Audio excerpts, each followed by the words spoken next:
Surprise attack! Hello, welcome Tori. It's so good to see you. Hello, hello. Hello, hello. We should probably call DejaWukong. What else D&D? Where is DejaWukong? Where is Discord? I'm in your voice chat. Oh, look at that. Deja is already there. I should get there as well. Hello Pinky. Hello Tori. Hello Deja. Oh, you're so big today. Gotta shrink you down a bit. Deja is grabbing coffee. Well, Deja is grabbing coffee. How about you tell me, Pinky, Tori, how was your day? Did you do anything fun? Did something good happen?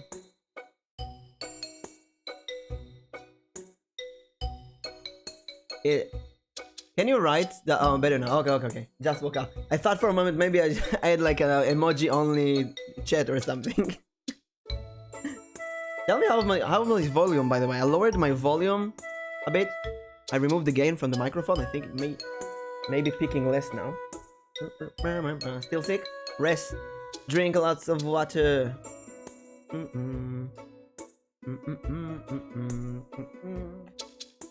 And Tori, how's the preparation for college? Music overpowering just a little bit. Okay. Lower the music a bit. Oh, you know what? Maybe I'll try to up me a bit. Let's see.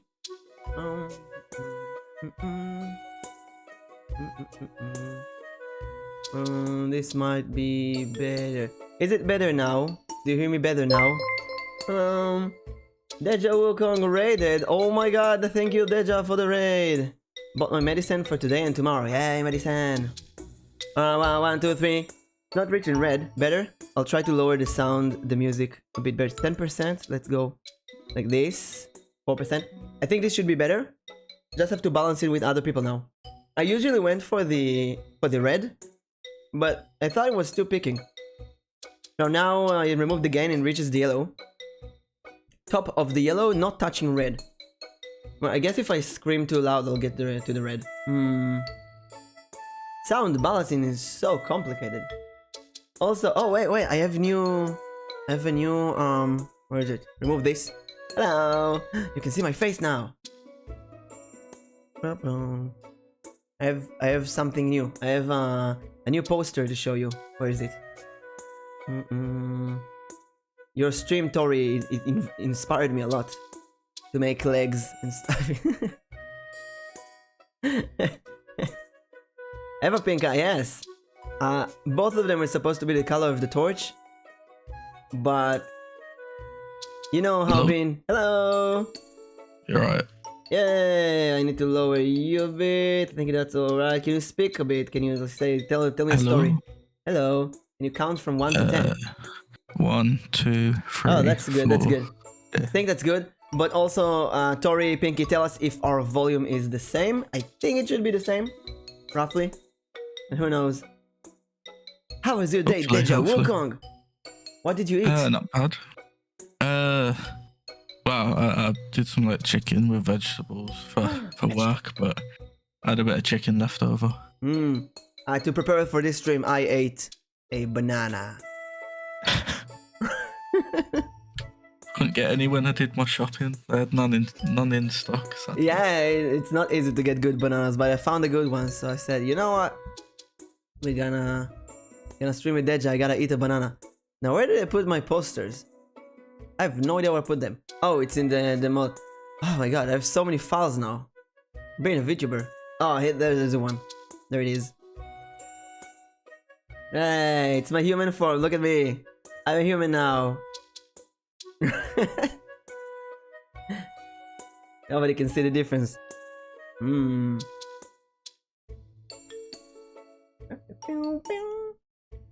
I see Tori is already in chat preparing for you. Your best fangirl, your one and only follower. Of course. Parent to mess me over. That's what she's doing. Oh, she didn't message you. Fancy pasta. Oh, also I want to show you my new PNG. Look at that. Hello. I'm gonna use this PNG reactive from now on when I use PNGs. My new human form. Flip horizontal. Bam! Look at that. Oh wait, Deja, I gotta share the screen on Discord. At least share the music. Screen is not really important here. There's nothing to see. But music! Oh, that's important. Maybe I should... You know what? In celebration of my new human form. It's a fake form, okay? I don't have any lower parts. I barely have a full head. But it's a good start. I think I'm gonna use this. Drawn by the amazing Dayanyan. So Deja, what are we doing today? Playing some D&D. Playing D&D? You told everyone on Twitter that we're playing a Journey to the West based D&D. It's what you told me. Did I? Well... It's a British Journey to the West. Yeah, not Journey to the West. It's... British Journey to the West. Yeah. Tori, you're here for me? Oh my god. Tori is such a good slime. You know? Journey to Liverpool. Not from Liverpool. No, you're going. She seems to. You're going to Liverpool. I don't want to go to Liverpool. Well, before you go to somewhere, we are in a fantasy setting, you know. Yeah. It is in the Impish princess world because I like to connect everything. Although I have no idea where it is, or how it's going to be related, or even if there is a need to watch the other episodes. But we'll just see where it goes. So why don't you tell me a bit about your village or big city, or where you live in this fantasy setting? Well, it's a small village. There's not many people. There's my family, which is me and my mother and father. I am a single monkey, a single child monkey. And yes, we've got a lovely hut. And yeah, there's the village elder, and there's about, say, 6 or 7 other families that live in the village. What's your relationship with the village elder? Have you met them? Yeah, I've met them.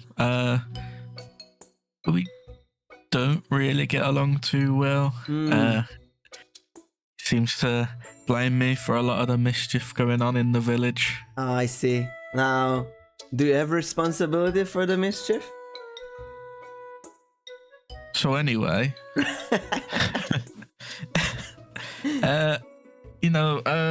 sometimes it's me, but have you ever heard the story of the boy who cried wolf? Yeah, or the boy who cried monkey in this case. Yeah, let's just say it's something along those lines. Yeah.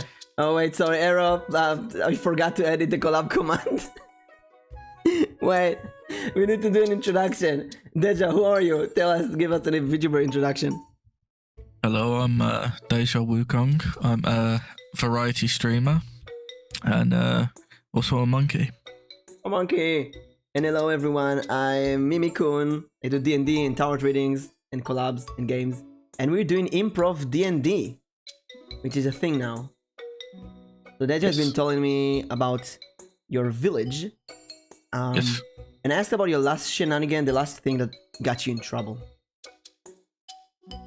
Well, we was having this festival, and for a festival, there's like fancy food that they put out, and some fireworks and stuff.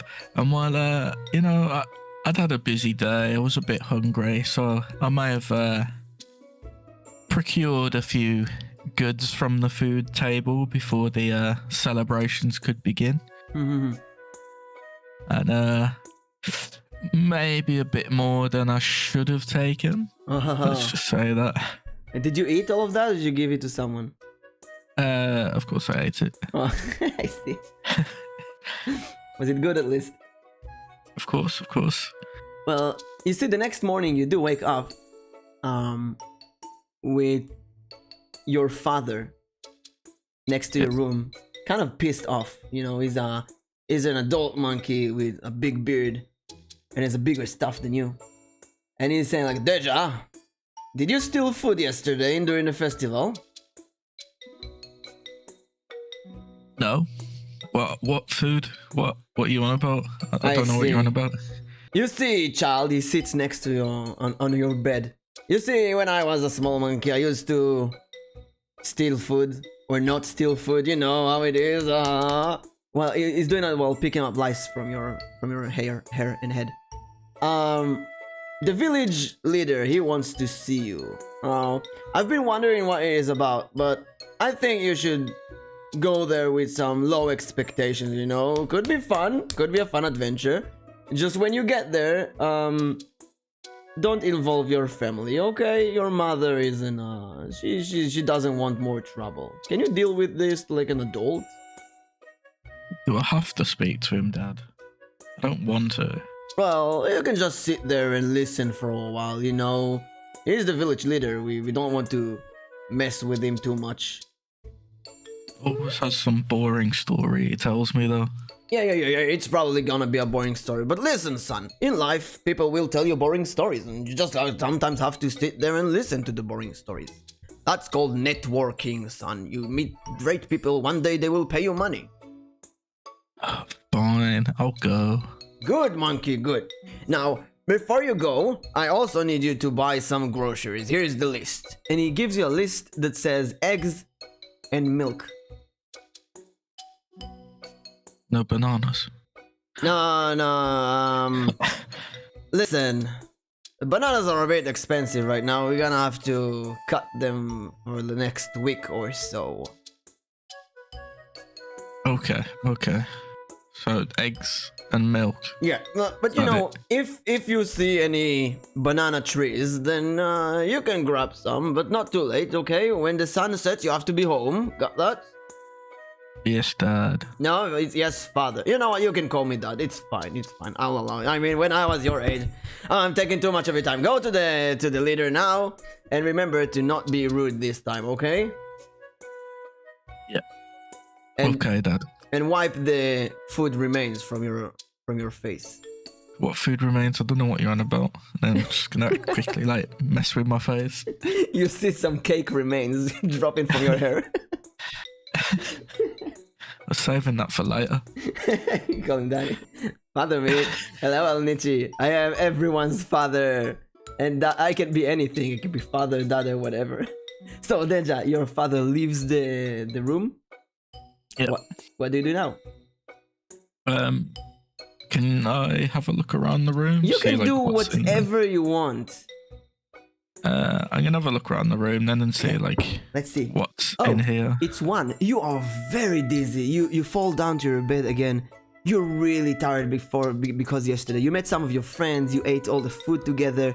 You just want to sleep. You feel so I don't care. And then you turn around and you peek outside the window and you throw up into the garden.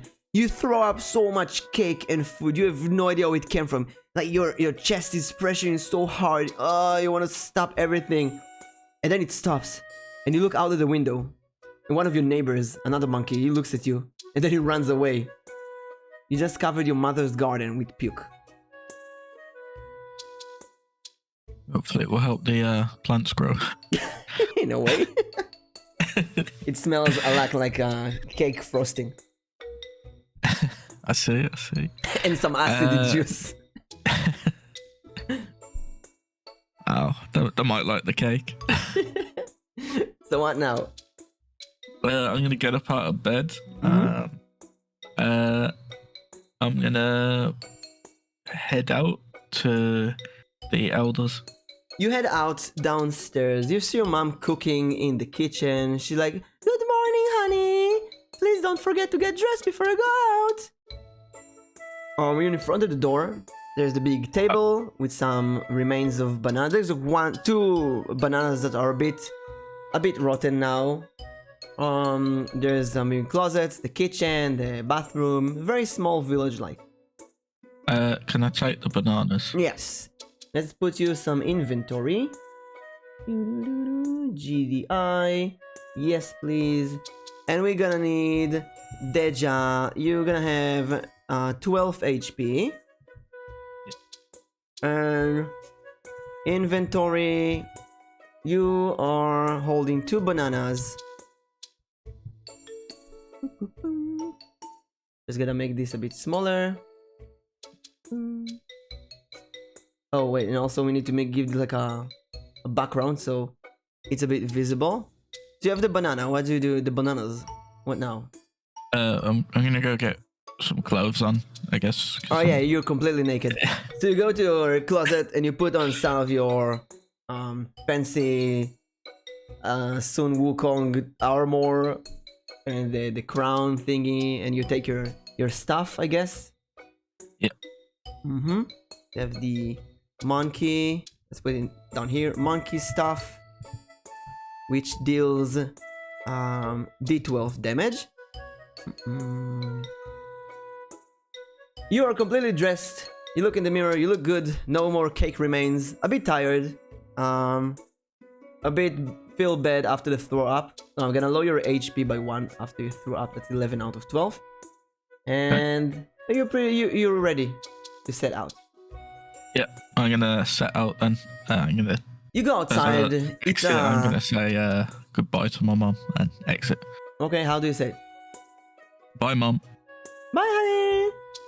You go outside. It's a small village. There's like a river, and there's a windmill, and there are a few houses. Many of them are monkey people, like you, like your family. And then at the center of the village, there's this big hut with straw on its top. And inside, you know, the village leader lives. You have some trauma just looking at this. Hello, Minako. No way. Yes way. It is Deja and Mimi, your 2 favorite people in the world. Minako coughed on my face yesterday as well, so now we're the same. That means she likes you. Oh, yes. I think. Where's Nutella? Around here somewhere. He was here a bit before. Also, Minako, Friday I'm gonna sing a Gyp's show. I'm gonna dedicate a song to you. I have a song called Coco, which is dedicated to you, and one of the words is Coco and one of the words is Mimi. So I thought, you know what? I'll dedicate it to Minako. Yes, wait. So that's you're at the center of the village. Where do you go? I'm gonna head towards the elder's hut. You get closer to the elder's hut, and it's quiet. It's early morning hour. There's a straw door.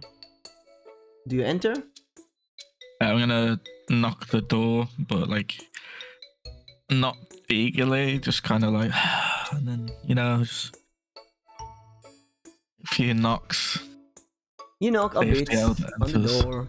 It opens, and you see the elder inside, sitting in a cross-arm and cross-leg, kind of meditating. He's leaning back, and there's a monkey assistant, a beautiful girl your age, who's sitting next to him and brewing a potion of sort. He looks at you, he grabs a book from the side and starts reading the book while raising an eyebrow and gives you a stare. It is something the leader has a tendency of doing, to make it look like he's busy. He won't read, but when someone is in a meeting, he will immediately grab a book and pretend to read it. You hate when he does that. I'm gonna be like, yo, boss man, the book's upside down, He looks at you, and then he flips the book, and then says, "Hello there, Deja. Come sit here, child." I'm gonna walk over slowly, I don't want to be here, but I've got to be here, so yeah, I'll go walk over to him. Oh, I see you brought some bananas. Will you share a banana with your elder? No, I was throwing these out. They're a bit off. You don't want these bananas. The girl kind of nods her head behind the shakes that no, give him the banana. Like behind the leader. And he's like, you're gonna throw them out? I see. Your leader is quite sad. I'll unhappily hand him one of the bananas. Can I summon a monster right now? I mean, it is in the redeems. You can do whatever you want. You give him one of the bananas. He looks at the banana, he opens it, and it's one of the bananas. He looks at you and says, "That is a pretty good banana." So Deja, dear, I wanted to talk to you about something. And honestly, it saddens me. Oh no, Giant Mina, who can be domesticated if defeated. You hear a loud bang, rattling the entire tent, and the leader says, "Oh, what is going on?" You immediately, I mean, the tent is kind of, the tent breaks open, and outside you see a giant goat who eats strawberries. And the leader says, "Oh no, the goat has been released again. Deja, please take care of it. I know you can do it. And we talk later, okay?" Alright. What do you do? The goat is like, she eats one of the huts and go like, "Meh," into the skies. Hello, Rui. I'm gonna walk outside and be like, "What are you doing here again, goat? What are you doing?" And then I'm just gonna attack it. How do you attack it? With my staff. Your staff. How big is it, by the way? Like a small elephant. Pretty big goat. I'm gonna hit it in the knee. In the knee! Straight in the knee. You extend your staff. It hits the goat in the knee and it deals 5 damage to the goat. The goat is on 13. It bends down and says, "Ah!" Well, some fruits dropping from its fur. It seems like the goat ran away from the giant animal herd and ate all the fruit. The goat goes crazy, sees you, puts down the head and runs towards you in a tackle motion. It is a 15. The goat hits you in the stomach and you fly off in the sky. It's a 9 hit point. You're on 2 hit points and you crush into the girl, into her house. You crush straight from the roof inside into her bedroom on her bed. It's all pink. A stuff in the knee. Yes. I used to be a giant goat until I took a stuff in the knee. I'm gonna kind of like dust myself off, get up. You get up. Kind of like see some underwear on the floor. I'm gonna put them in my pocket and eat my banana. Okay. Oh, you eat the banana. Okay. You eat the banana. It heals 2 HP. You also have underwear, and you also see a secret diary. Yeah, I'm gonna take that as well. Okay. Well, actually, can I read it? Tori's diary. Oh, is it Tori? Oh, that's her name. It's covered in slime, isn't it? Yes, she's a bit of a slimy monkey, but it's her diary. You've been childhood friends. Hello, Dania. If you want, I want to give the non-transparent version. Oh yeah, whatever. If you can, I've been fixing it up a little. Oh yes, I'll take whatever you want. If you can fix my head, that also will be great. Although it's kind of a cute mimic thing. This is Diana who drew the PNG that you see right now. Shout out, Diana. So Deja, you're in the house of Tori, your childhood monkey friend? Yeah, I'm gonna read the diary. Oh, during the battle? Well, you hear her scream, Yeah. "Oh God!" But you open the diary. Now, the diary has all kinds of pages. Do you like heal player? Oh, the goat peeks from the roof where you fell and says, "Man, some fruit falls on you. It's a magical fruit that heals you completely." It seems like that. And then in the bed, it's like, "Fight me." Do you keep reading the diary? Well, the goat picks you up in your hair. The diary falls down on the floor while you're trying to read it. And the goat throws you upward, trying to ram you with its horns. Oh, it's a 6. The goat miss. What do? You're in the air, falling off next to the goat. I'm gonna like reposition if I can in the air and kind of like slam down with my staff into the goat's head. It's a 9. You spin and you slam into the goat's head. That's not a lot of damage, only 3 damage. But you do slam the goat. It falls down and screams. Bah! The goat lands on its knees. It stops for a moment. Then it picks up its head. And it licks you. Meh, meh.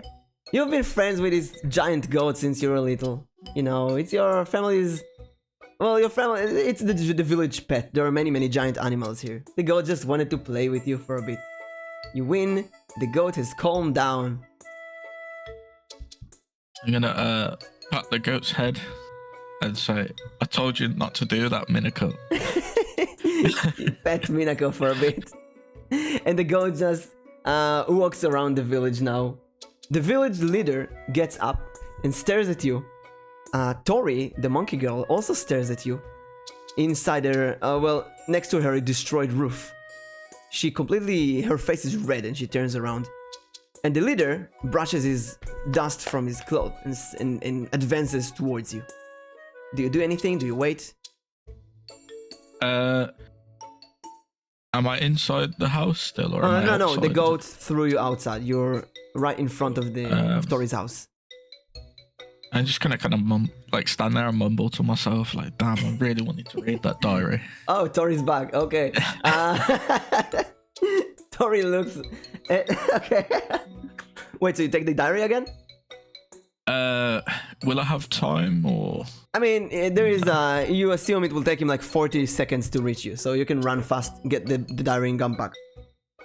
Yeah, I'll do that. Okay, so you run back inside Tori's house. You grab the diary from the floor, and then you go out. Yeah. Tori diary. And when you come out, Tori is there, standing next to Minako, pets her, and the leader also is there. And Tori looks at you, and she sees you holding her diary. Her look is like, bruh, don't read my diary. Give it here. And she, give it here now. And she kinda give you her hand to give her the diary. I'm gonna hand it to her and be like, I found the goat trying to eat it. You should put it somewhere safer next time. Mm-hmm. She puts it in her. There's a side bag that she has, and then she whispers something in the leader's ear, and then she gives you like this death stare. I'm just gonna roll for her perception. Oh no, it's a 4. She doesn't notice that you have her underwear inside your pocket. Luckily, nice. Slimy under, but she does see some pink slime on your hands, so she thinks from it's the diary. probably from diary. Yeah. So she goes. She takes a step back. Ignore the inventory that you see there. Slimy underwear. So you.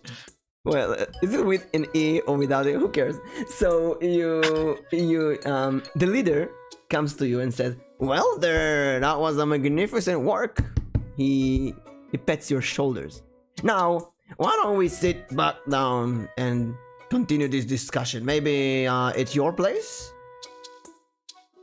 I'm gonna say I haven't met your parents in a while. Maybe we have some stuff to discuss. I think they're out at the moment. Let's just go back to your hut as it's closer. Well, there's nothing to do. You go back to his hut, which is completely destroyed by the goats. He looks at it and then he gives a big sigh. Then he looks at you. What? Curse party must wear underwear on head. Deja, do you wear the underwear on your head or do you take the curse? I'll so I'll wait till we get in the hut.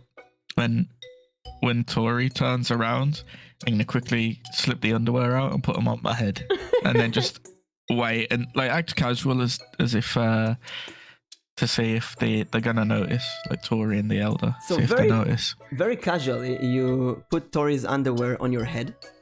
I'm gonna put it down to equipment. That's a +1 defense. Let's go. But -2 charisma.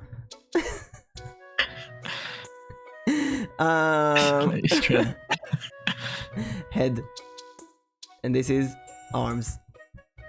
So you put on the defense. You put on it bounces. There's some bouncy stuff on it. You put on the underwear. Tori, let's see if she notices. Oh, 17, yeah, she definitely sees it. She sees it, and she stares at you. She doesn't say anything, but she has a death stare, like she's gonna kill the moment you're alone. Got ads. Oh no. Does the elder notice? Yes, but So I'm just gonna carry on. So what did you want? What did you want me here for, elder? well, you see, It's actually about what happened today. You see this, and he looks down at his broken tent. And you see this, and then he looks up at the underwear on your head. We need to talk about you, Deja. I think that maybe this village is too small for you. You know? What do you mean? I mean that maybe Your hut always look like this, and this is just the new hat that everyone wears. It's the fashion. every time you say hat, I think of my hat that's just been destroyed by a giant goat. That sounds like a you problem. Kidnapping your cat. No, it's mine. It's fashion. Pinky, your luck is 9. He looks at the hat and says, well, this might not be your fault, but what about that one? And he stares at Tori's hat, which the roof was broken after the goat threw you inside. I think the goat slipped on some slime and headbutted the hut. Yeah, I understand that. Listen, dear, I have a small mission for you. I think you will grow very strong after doing that. It's a small journey, you see? There it is, and he pulls out a letter from his coat, and he gives you the letter. Leader letter. Let's go village letter.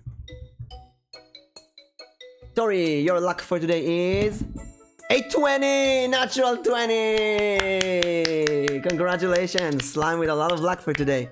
Whatever it is you want to do, do it. But no underwear. But no underwear. Yay! Natural 20. So, he gives you the letter and says, I have 2 missions for you, dear. First of all, I will need you to deliver this letter to a friend of mine in the big city. But also, I will need you to be strong and never open this letter. You see, there's some secret stuff inside of it that you shouldn't really know. It's not for your age. What do you think? Can you do this mission? And if you complete this mission, I think we can open a new page and completely forget about all of your mischievous behaviors in the last year. What do you say? Why have I got to do it? Well, because it's hard to explain, but you are a mess, and it is time for you to grow up.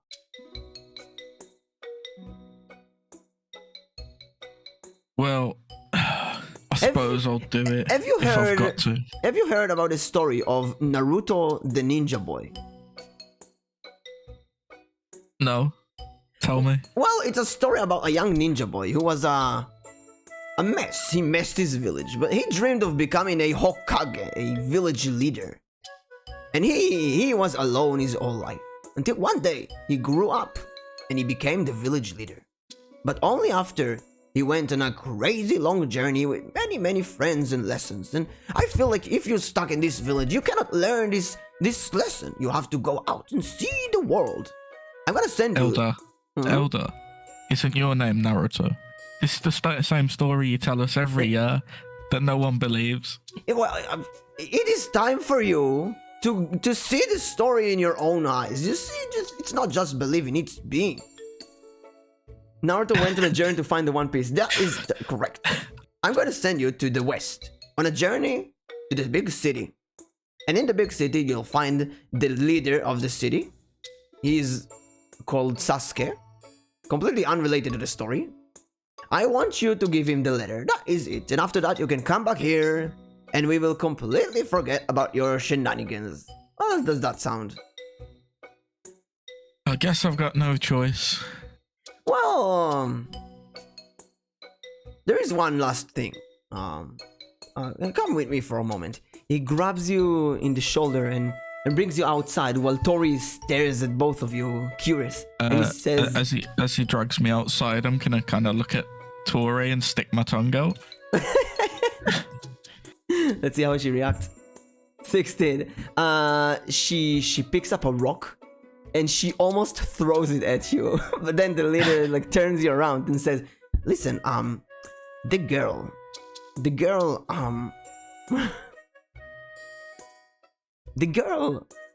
has a problem. I don't want to tell her that, but..." You telling me? No, listen. She's so slimy. she is developing an illness. It is not something I want to talk to her. The reason that she's here is because her parents asked me to keep an eye out on her. I fear like this is a really serious illness. She tells me about some nightmares she has. The thing in the letter is explanations. The friend I have in the city, he's a very good pharmacist. I will need you to take this and give him the letter. He will create the medicine and I'll need you to get it back. But I fear that her situation is getting worse. In the next few days she might develop a fever, and I fear that we have very little time. Maybe 1 week, maybe less.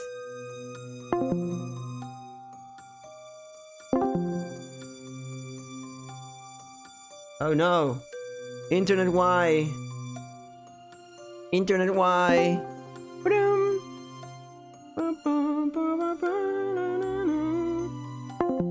No, internet, why? Internet. Well, hello everyone in the recording. Hello. Hello everyone in the recording. How are you? I know we have some internet issues right now, but don't worry. Hello. It has been solved. Maybe. Deja? Yeah, I can hear you. Hello. Trying to check your... Let's see if Discord comes, not Discord, Twitch comes back in a moment. Connecting to chat. We're back. Yeah. Hey. Yeah. So yeah, we're back. We're back. I'm sorry everyone. Internet can be random at times. Good. Good now. Screen share this one. Yeah, do you hear the music? Everything is the same? Yeah. Perfect. Does everyone say we're alive? He lives. Yay! So you blacked out for a second while the leader. What was the last thing that you remember? He was saying something about Tori being ill. You said the girl develops an illness. In this letter, there is an inscription that you need to exact analysis of what I've seen in the last few days. Some of her dreams, some of her symptoms. Now, I don't want to worry anyone, no, don't want to worry her parents, but as you are a youngling, you know, very energetic and so on, you can deal with this in a good manner. I want you to go to the big city in the west and bring this letter to the leader, a good friend of mine. He's a pharmacist, he can make the medicine for her, but I also need you to come back really fast because maybe we have less than a week until she develops severe symptoms. Elder, is it true if I lean forward while running and put my arms back, I run faster? Or is that just a lie? That is a lie, unfortunately. But there is a way to run forward faster. I think I have an idea what to do. Yes. Take the letter, and one more thing, please. Young Deja, do not open the letter before you reach there. Okay? I trust you. Yes, Elder. Tori trusts you. I know. Now pack your stuff and go away. And I hope you come back very, very soon. Yes, Elder. Good boy. So good. I'm gonna take the letter and exit. I'm gonna head towards the market. So I've still got the shopping list to do. I'll put this music. So you head towards the market. It's still relatively early, and the market is very small. There's a small weapon shop. There's a small fruit shop. What do you do in the market? So I'm gonna go to the fruit shop first. See if they've got eggs and milk by any chance. Oh yeah, they have fresh egg, fresh milk. I'm gonna try and like signal to the shopkeeper and just be like, the woman is a big gorilla person. She looks in and says, Deja, come here, give your auntie a hug. I'm gonna be like, hey auntie. Well, she's not really your aunt, but she calls everyone, she claims she's everyone's auntie. Yeah, I'm gonna play into it still. I'll be like, hey auntie, go give her a hug. Hello, sweetie. She crushes you with her mighty bones. Hello, how was your day? Did you do anything productive today or did you just sleep all day like usual? So anyway, Auntie, can I get some eggs and milk? That really depends. Is that for you or for your parents? Tell me the truth. For parents, of course. They gave me this dumb shopping list to do. Oh, I see. And you're not gonna throw it at the neighbor's door again, right? Not this time. I'll trust you, young boy. Take it. Take as many as you need. But also, she leans in. A friend of mine has been looking for a monkey to play around with, if you know what I mean. Are you available next week? Maybe, Auntie, maybe. I'll let you know. Okay, take as many as you need. Very hello, welcome. Your luck for today is a 15. You're gonna be so great today. Whatever you do is gonna be amazing. Hello. So Deja, you grab the eggs and the milk. What do you do now? Can I grab like a couple extra eggs to Yes. have as well? So how many eggs do you get? How many does the list say I need to take? She didn't tell. She didn't say. Hello, Ghosto. Welcome. She just told you eggs and milk. Usually, you think that like 6 eggs is enough. Yeah, I'll grab 8 eggs total then. 8 eggs? And then milk, I'll just grab like a pint or 2. Yeah, it comes in like small bugs. Yeah. Okay. And then I'm gonna say, see you later, Auntie. Bye. Say hi to your mommy. I will. And then I'm going to head to you said there was a weapon shop as well? Mm-hmm. Yes. Yeah, I'm going to head to there. Mm-hmm. It is currently empty. There are all kinds of small weapons like knives and daggers and a small sword.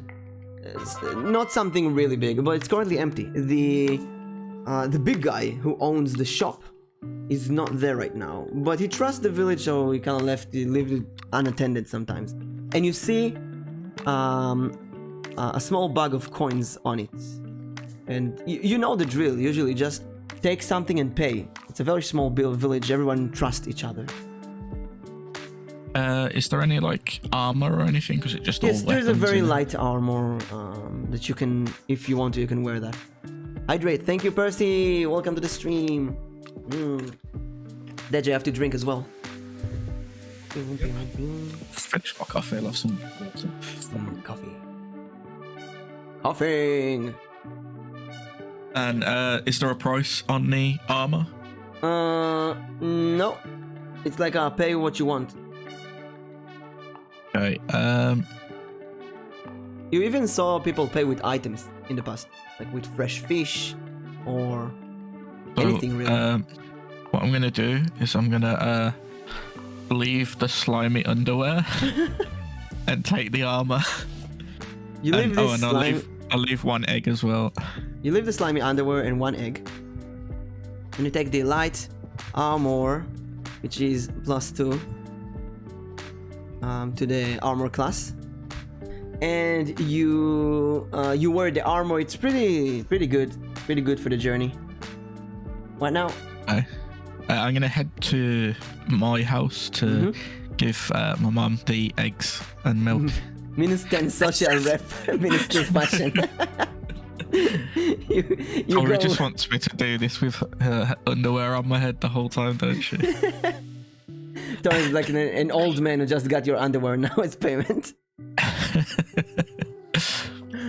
Oh, by the way, the owner of the weapon shop is Tori's dad.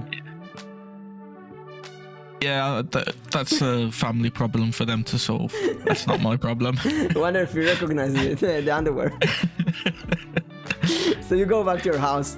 Your mom is like, "Hello, honey. I heard some noises from the outside. Is the goat out again?"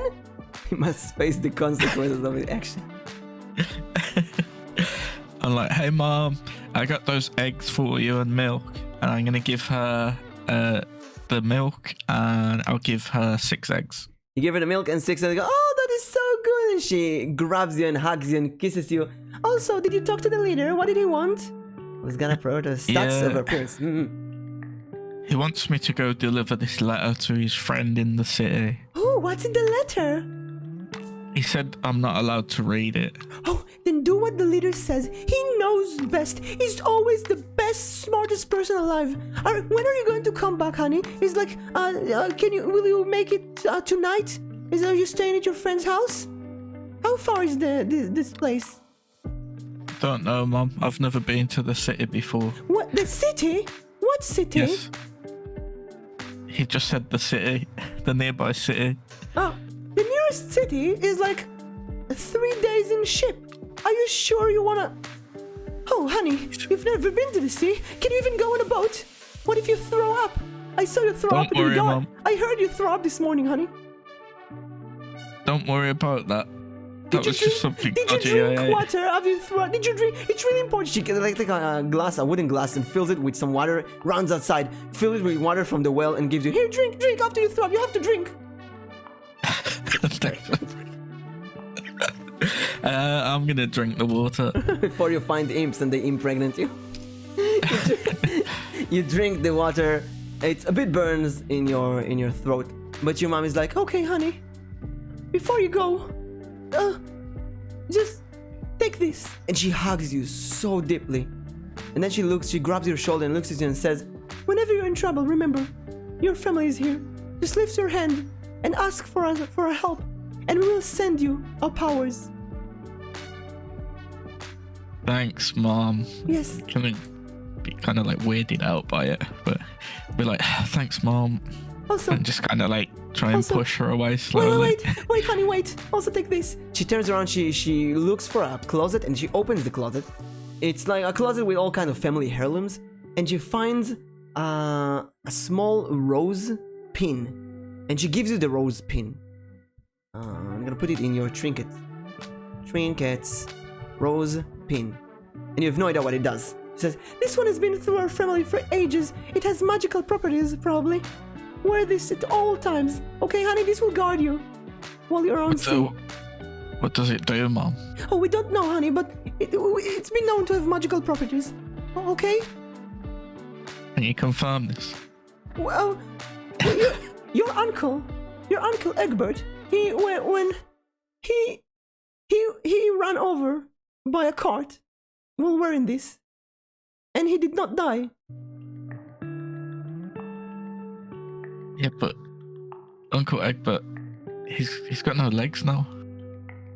Yes, but he did not die. You see? Would you rather live with no legs or die with legs? Hello, Alzarian. Good point, Mom. Good Also, point. A good question to everyone in chat. Would you rather live with no legs or die with legs? See? So you wear this at all times. Got it? And also say goodbye to your father before you leave. Okay, Mom. He's out in the garden. Yes, and get dressed and change your underwear every single day. You got that? Yes, Mom. Every single day. Yes, Mom. And brush your teeth twice a day. Yes, Mom. And if you find any sweet girls, bring them home. Maybe, Mom. And if a stranger tells you to pull down your pants, what do you say? I pull down my pants. No, you say face. no. You say no. Repeat after me. No.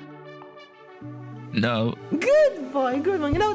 Say goodbye to your father and come back by evening.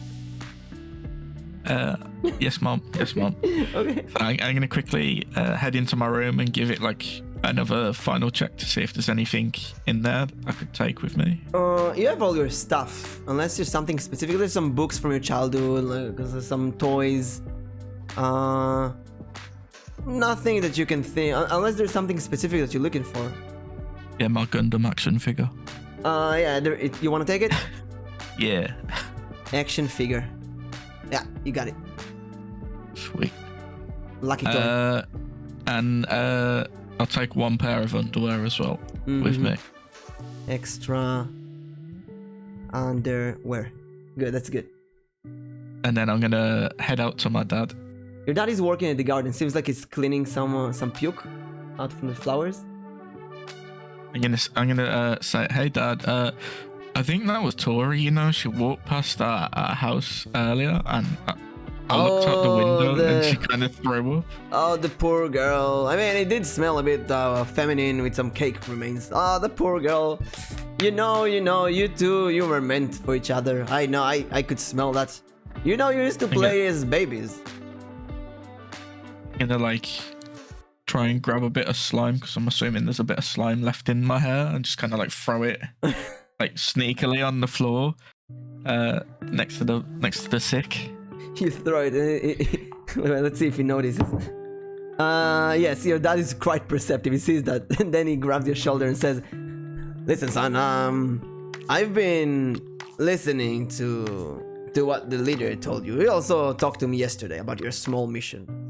I just want to tell you that not everyone can do that. It's a very important one. You're gonna represent your family."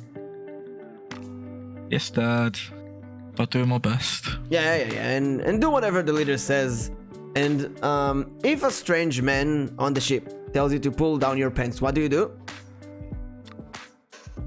Jab him in the eyes and run. Good boy, exactly. And good boy. Now say goodbye to your mom before you leave, okay? I already did. Oh, you're yours. So wait, you told goodbye to your mom before me? Well, am I not worth it? Your old man is useless now. I see. I'm not important enough. I had the eggs and milk, and I was dropping them in the house, and she was there. Oh, you got it. Oh, that's a good boy. You did groceries. How's the auntie? How is she? She's good. She wants me to meet a friend of hers, though. I'm not too sure about that. Oh, I know who she means. Oh, she's like, I think she's too adult. You know, she's like 3-4 years older than you. Well, you can do. I mean, if you're interested, I can also find you some friends. You know, but you might find a cute girlie on the sea. You know, another monkey girl. I'll be all right, Dad. I think I'm all right in that category. Trust you, son, and also remember how to use the stuff like I taught you. And in case you're not sure what to do or where to aim, always aim at the balls. Rub it 3 times and it grows bigger. That's what you said to me, Dad. Yes, exactly. Rub it, it grows big, and straight between the legs. Exactly. I'm gonna say, hey, Dad, Mum gave me this pin to wear. Do you know what it's meant to do by any chance? Oh. She said it was magical. Listen, son. Women, sometimes, they...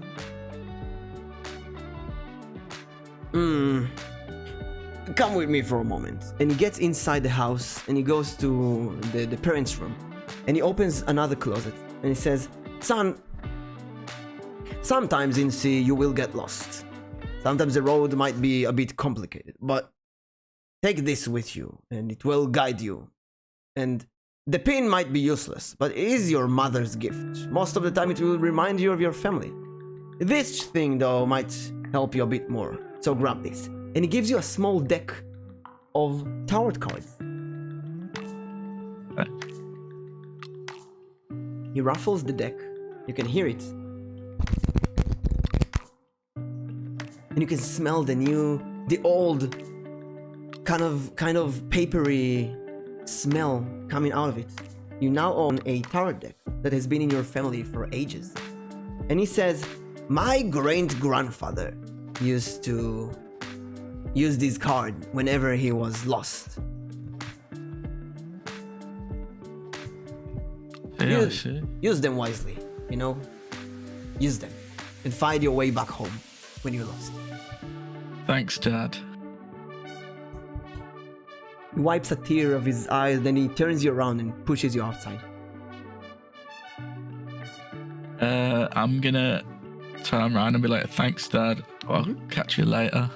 Okay. Make sure you clean up that sick that Tori left. And then, can I head to where the goat was? Or yes. Where the goat should be? Minako is not there anymore, but you can see the giant remains of fur and fruits, and it leads to the herd of giant animals. There's a giant frog, a giant goat, a giant elephant, a giant rat, a giant bunny, all kind of giant animals that your village has been dealing with. Is any of the fruit like fresh or and like not eaten, or is it all just Oh like yeah, half there's eaten? a lot of fruits there, but it seems like Minako is busy eating all of them. Would I be able to take a couple? Yeah, you take some strawberries. Strawberries, let's see. Yeah, it's fine. After you took control over Minako, she's calm now. I'm gonna give Minako a head pat and then head out to like the edge of the village. She says, "Meh!" And you head towards the edge of the village, towards the west, and thus begin your journey to the west. I'm gonna start walking slowly, but I'm gonna take the tarot cards and draw one to see like what I draw. Okay. Do you want to draw? Do you have any question, or just randomly want to draw one? I'm just gonna be thinking at the time. Like the question in my head would be like, how will this journey go, or like how long will this journey take? That kind of question. That's a good one. So first of all, let me change to a journey kind of image. We're gonna have this one, I think. So you head outside and you draw the moon. The moon is a card of mystical powers, but also despair, pain, unforgivable things, subconscious. It is a bad card, but also a challenging card that allows you to get over yourself.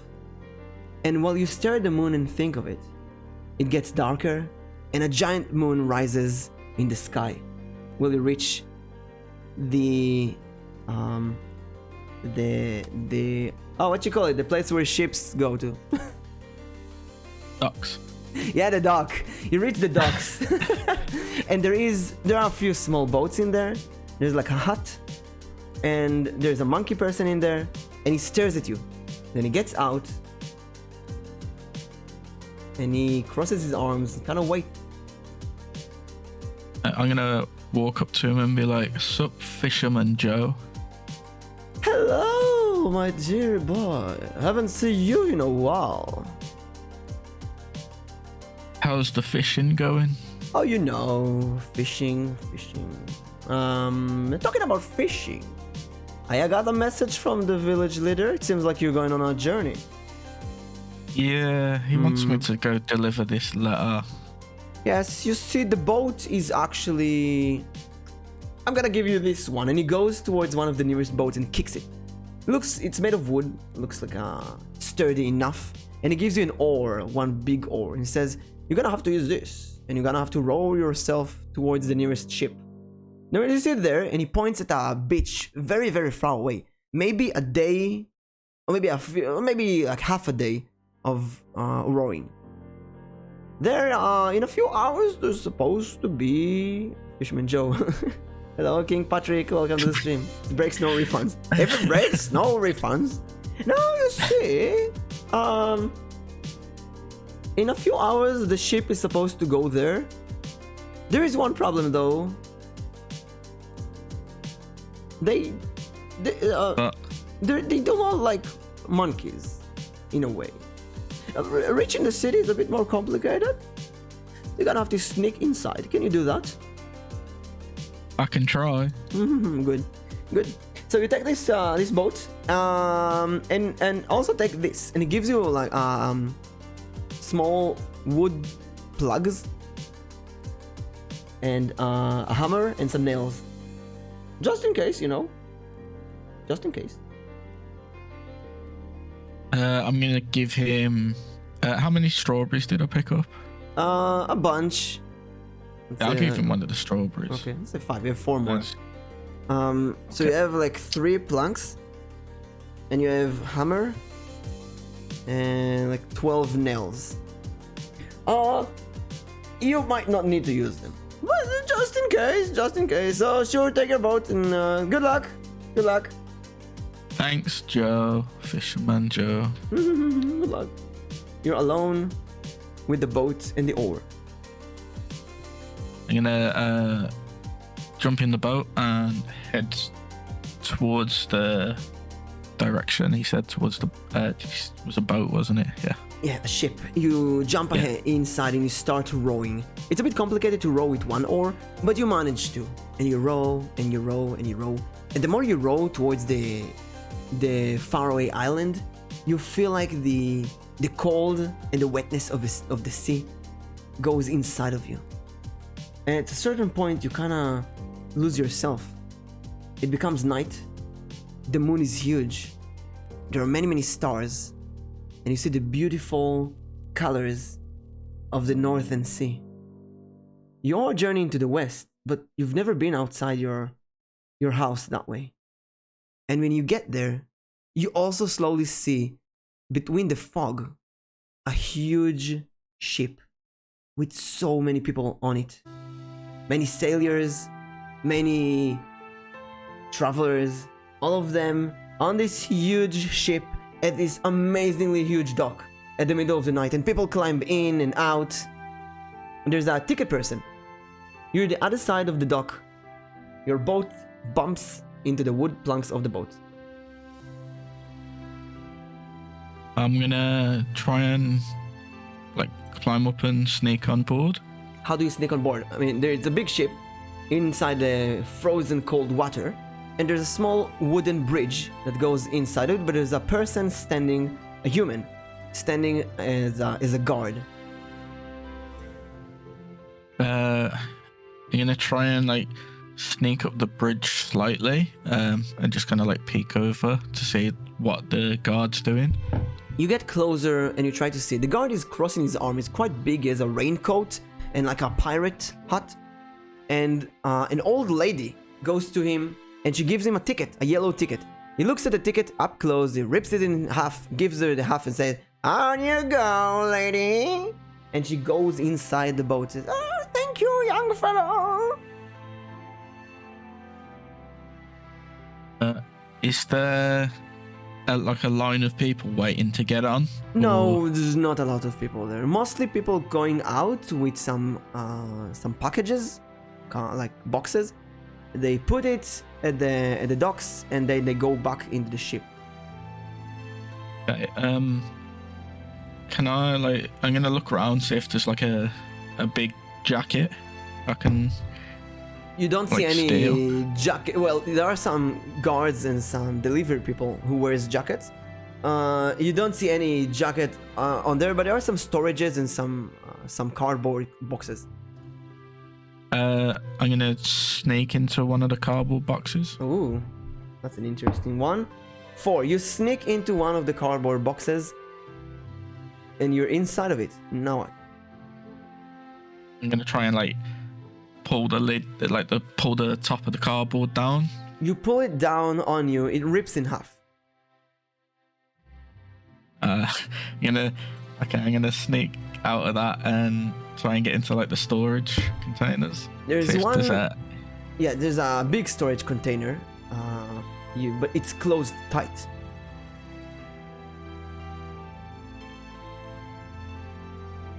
How close can I get to people without them noticing? I mean, it really depends on where you're coming from. I mean, if you stand straight in front of their faces, they will probably notice you. I'm gonna try and sneak up on someone from behind and try and check in their pockets for half the ticket. Oh, so the ticket. You sneak into behind someone who's there's a big man who's smoking a pipe, and it seems like you see a small ticket picking out of his pocket. Oh no, did I disconnect again? Oh my god, please. I think so. No, Twitch, why? Why Twitch? Hello, am I back? Not yet. No, Twitch, why? But I didn't disconnect from Discord? That is so weird. Hello, people in the future who hear this net down, or is it just me? No idea. Give it a moment.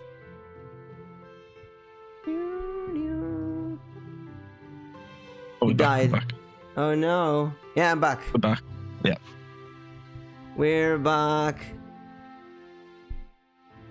Sorry, everyone. Hello. It's a good way to wake up the chat. Hey, Minako. Hey, Minako. Minako, your luck for today is an 8. Hello, Sako. 8 infinite luck for school. I'm gonna move the inventory a bit. So, Deja, you see the old man, like an old fisherman, who's smoking a pipe. And he has a yellow ticket picking out. Do you wanna sneak in and steal it? Yeah, I'll try. Okay. Oh, that's a 14. You carefully sneak behind him on the floor, and you manage to grab the ticket, and it is yours now. Okay. I'm gonna like sneak back and try to like walk up to where the guard is that's stopping people getting on the ship, and just kind of like wave the ticket in front of him. You wave the ticket, he grabs it, and he's just staring at you from head to toe. And then he asks you, where do you come from, young boy? I'm just gonna say a nearby village. Now what's the name of the village? Sako, your luck is 17. You're gonna have to help Minako with her luck. It's Don't remember the name of your village? It's Konoha. Oh, I see, I see. And where are you headed towards? To the city. Or what city might that be? Liverpool. Never heard of it, but you should know Liverpool. It's just I see. It's Young on the boy, way. are you okay in the head? This ship is headed to Impia. That's what I said. Oh, You've been drinking, haven't you, sir? Kid, I'm gonna put my eye on you, but it is a ticket. Go on, go on. He smacks your butt while pushing you into the ship. I'm just gonna kind of like glance back and give him like a slightly angry look, and then just like quickly hurry onto the boat. He laughs like, yeah, what a cutie. Also, beware of the soup in the kitchen. You go on the ship? Yeah. You are on the ship. It's a beautiful big wooden ship with huge mast and some big sails, and there's so many crew around all over the place. There's a crew here and crew there, crew everywhere. And there's a big captain. He's so fat and plumpy. He has this huge beard as well, and a huge coat, and a huge pirate hat, and probably a pirate house. And he walks around. There's like 3 decks to the ship, and there's it seems like there's a room downstairs where people sleep, and there's a big rail that you can look at the sea from, and there's some couples who sit around the rail. It's a really big ship. And the captain is like walking all over the place, making sure of everything. Can I go to where people sleep? Yeah. You go down to the dorms, and you see it's one big room at the bottom of the ship with many small beds. But the bed is more like a small mattress with some straw on it. And you wonder, there's also some wooden pegs that are around every bed to kind of stop it maybe from moving while the ship moves around in sea. Is there any like containers or anything in there? Like Containers? What do you mean?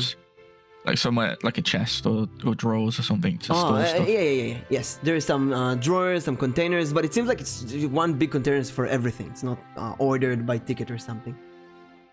Can I have a look inside? Before I look, is there other people in here? No, you're alone right now. Okay, I'll have a quick. You peek inside and you see a small knife, but that is it. I'll leave it. What I'll do though is on half the beds, I'll move the like wooden plugs so they're like not protecting the bed as well. Oh, they can't be moved. They're really stuck inside. Okay. If you try to rip one of them, it might damage the ship. I'll leave it then. I'll head back up to I'll go to where the rail was. Yeah. You go to the rail and you watch the beautiful sea. And when you watch the beautiful sea, you kind of think of your tarot cards and your dad and your mom and Tori back home and Minako, your goat. And you think to yourself, this journey to the west is gonna be amazing. And at the middle of the night, you feel the wind starts to pick up and everyone gets on the boat, on the ship. And they close the bridge and they set the sails and they use many oars to push the ship out of the docks. And slowly the ship is slowly going outside to this huge journey to the west. Can I look at my tarot cards again? Like Yes. draw one again? What do you wanna ask? That's a good question. What's Actually, the ship's We'll go- name? That's a good question. You don't know that. I guess for my question, I'll go with. Can I? Should I trust these people? And when you say these people, who do you mean? Like the people on the boat that I'm with. Oh, it's the magician. Well, the magician said that there is no trust in general. You have to gain trust. If you're a magician, if you're gonna go and hit on people and get to know everyone. Oh, Meshi, my cat is here to give you an advice. Meshi. If you're gonna meet people and make friends, then they will be able to trust you and you will be able to trust them. But if you stay alone, they might see you as a stranger and not trust you. I'll go. Can I interact with people then? Yeah, of course. There's all kind of people, big, small, your age, older than you is a couple with some babies. There's the captain, there's the cook, who you haven't met yet, but you've been hearing people talk about the bed soup. Can I meet the cook? Yes, you go down the kitchen and you see the cook. It is a woman. It's a quite large woman with she has some dough in her hair. Hair is covered with a net. And she looks at you and she's saying, cook this, cook that. I'm gonna speak to her. I'm gonna say, "Hey, lady, what are you cooking?" Hello, sweetie. I'm cooking some soup for you. Would you like a taste? Oh, it's fishy soup, so good for you, good for the bones. What's in the soup? Oh, water. Is that it? Just water? Crash 2 times. Yeah, when I crash once, the internet usually comes with an extra time. I think it's related to OBS. Hopefully it won't happen again. Oh yeah, so water, and there's some fish in the water, and some apples. It's a special apple fish soup. I'm gonna kind of try to convince her, and I'm gonna say, "Hey, that sounds like something my mum makes back home, but we also add one strawberry, and it makes it taste really good." You know, this sounds quite good. You managed to convince her. Do you give her a strawberry? Yeah, I'm gonna give her one of the strawberries. Oh, why don't you add it yourself?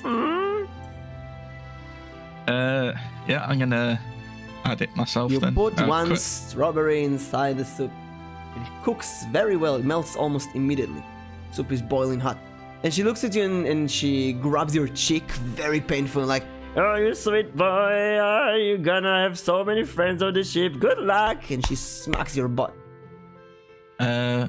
I'm gonna say, don't you want to try the soup first? Oh, no. I cannot eat before the captain. That is so rude. Sure, you have so much to learn. I'll just say, go on. It'll be our little secret. You know you want to. You know, just one little taste couldn't hurt anyone. She grabs a spoon and eats a mouthful. And then she goes, "Oh, just like my mommy used to make, you know, the sweetness of the strawberry. Oh, it's add so much. Do you want a go? I won't tell anyone." Yeah, go on then. She gives you a small spoonful. Do you eat it? Yes. You pass out immediately. It's so disgusting. You throw up. You think you ate a fish bone. You're dizzy, and she laughs. So weak. And she laughs and laughs, and the head spins, and the ship starts spinning. And then she says, you know, you might not be used to the vodka inside of it. No, you will get used to it. And you get out of the kitchen, it spins, the entire ship spins, and you go to the rail and you throw up. And people look at you, and the old couple is like, oh, poor guy. And one of the baby goes, oh, mommy, what is he doing? And the captain goes like, ah, ha, ha, you're so young. And you hear the old woman who got in asking, where's my husband? Did anyone see my husband? He's not on the ship. The big one with the pipe, where's my husband? But it's too late. The ship is already sailing.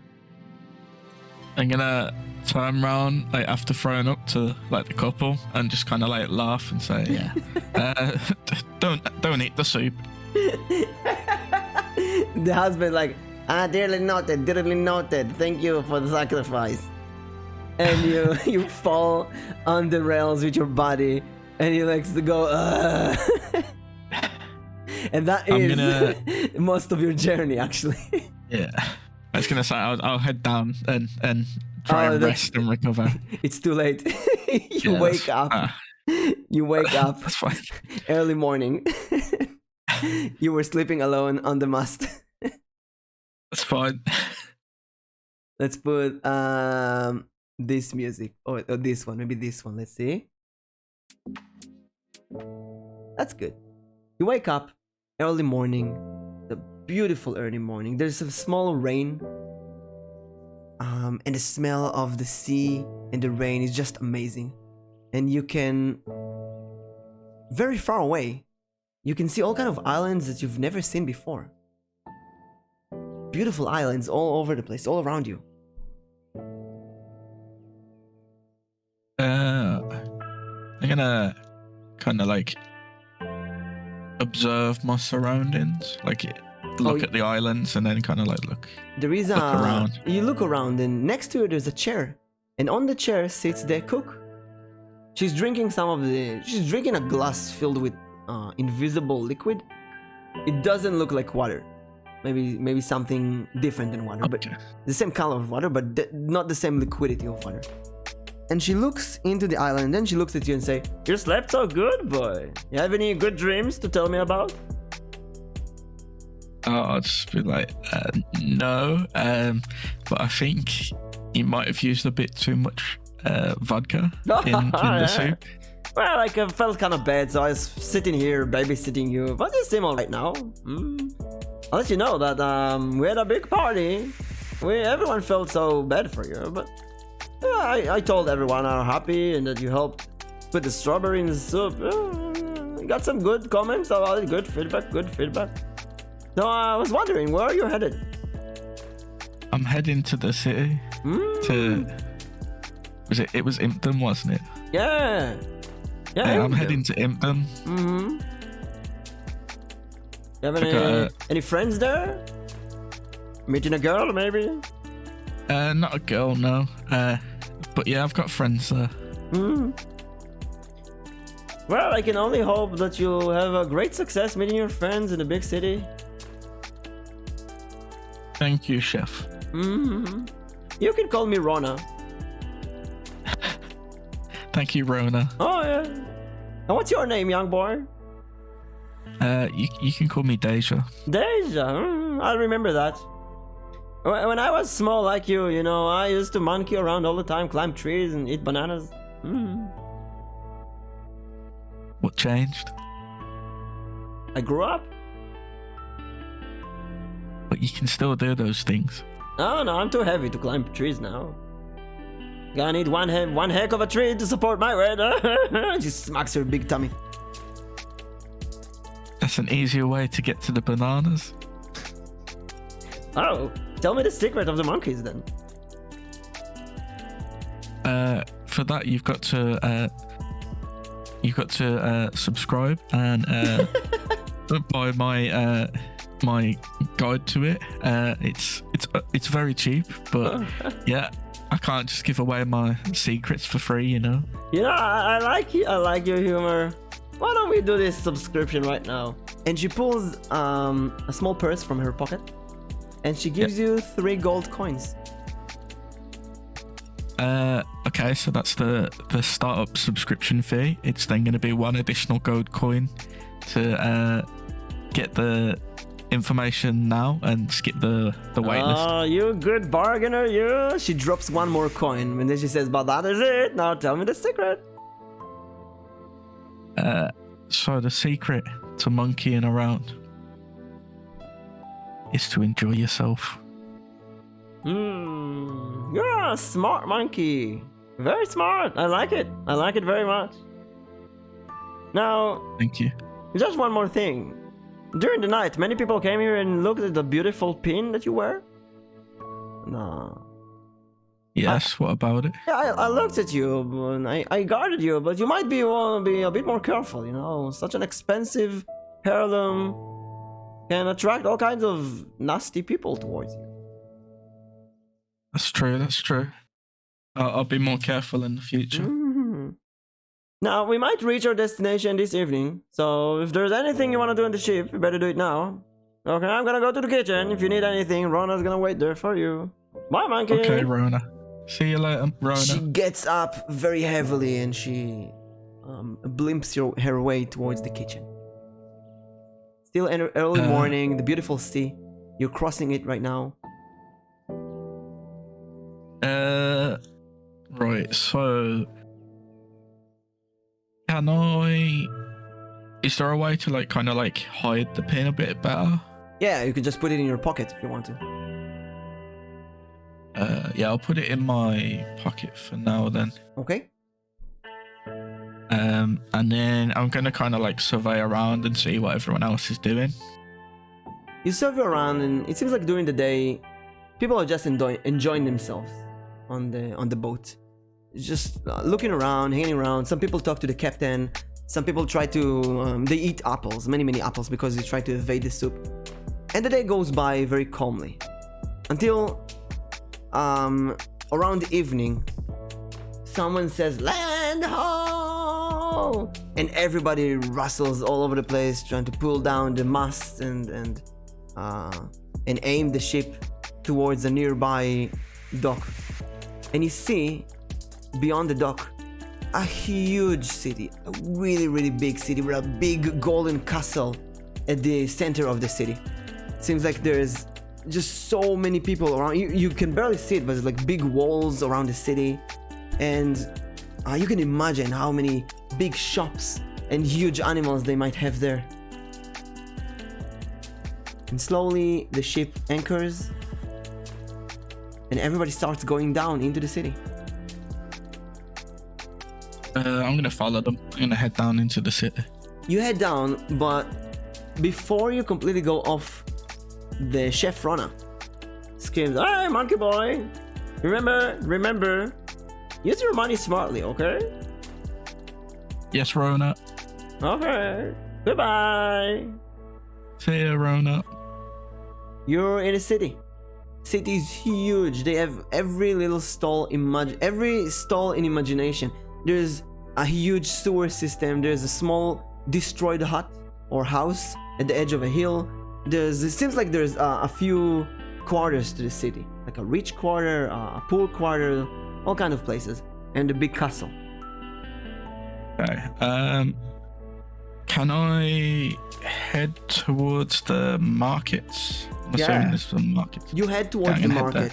It's a huge market with so many things in it. There's so many, really every store imaginable. There's so many stores that you're kind of blinded for a moment. Is there a kind of like a maintenance or like DIY kind of store? Maintenance store? What do you mean? For like fixing stuff? Yeah. Yeah, you find like looks like a blacksmith, but he's also working with all kind of trinkets and stuff.